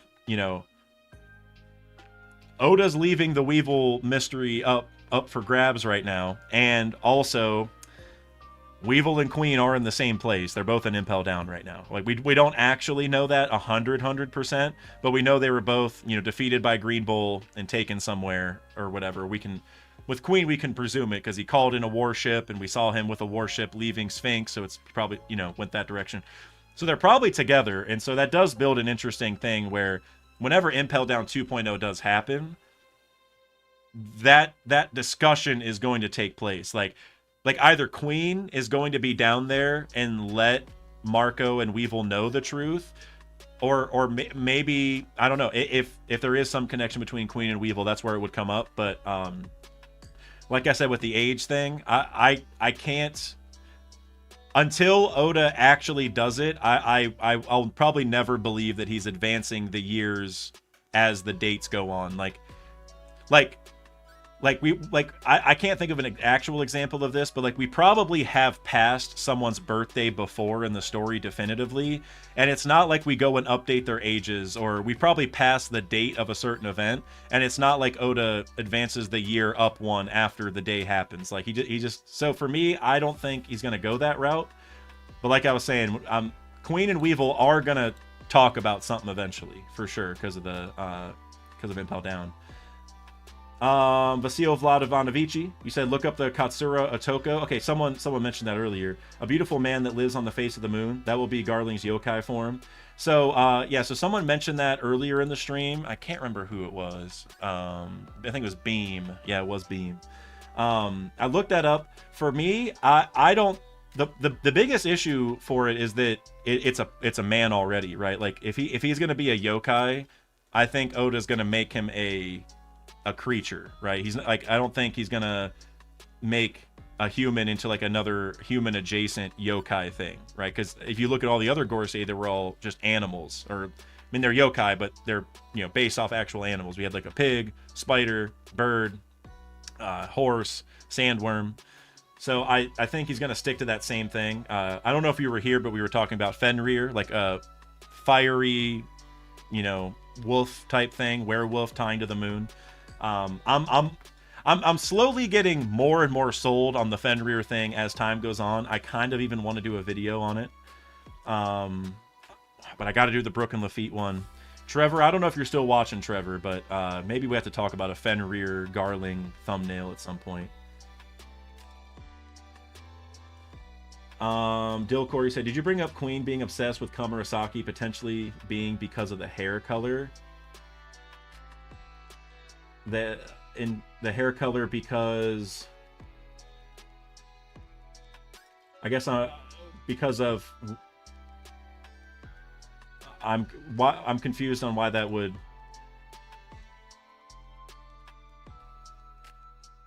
matter. Like Kamarasaki has the same hair color as, because it looks like Frankie's hair or maybe his mom's hair. I mean, hold on. Let me. I don't think Frankie's and her hair are even the same color though, right? Like she has teal hair, and he has light blue, right?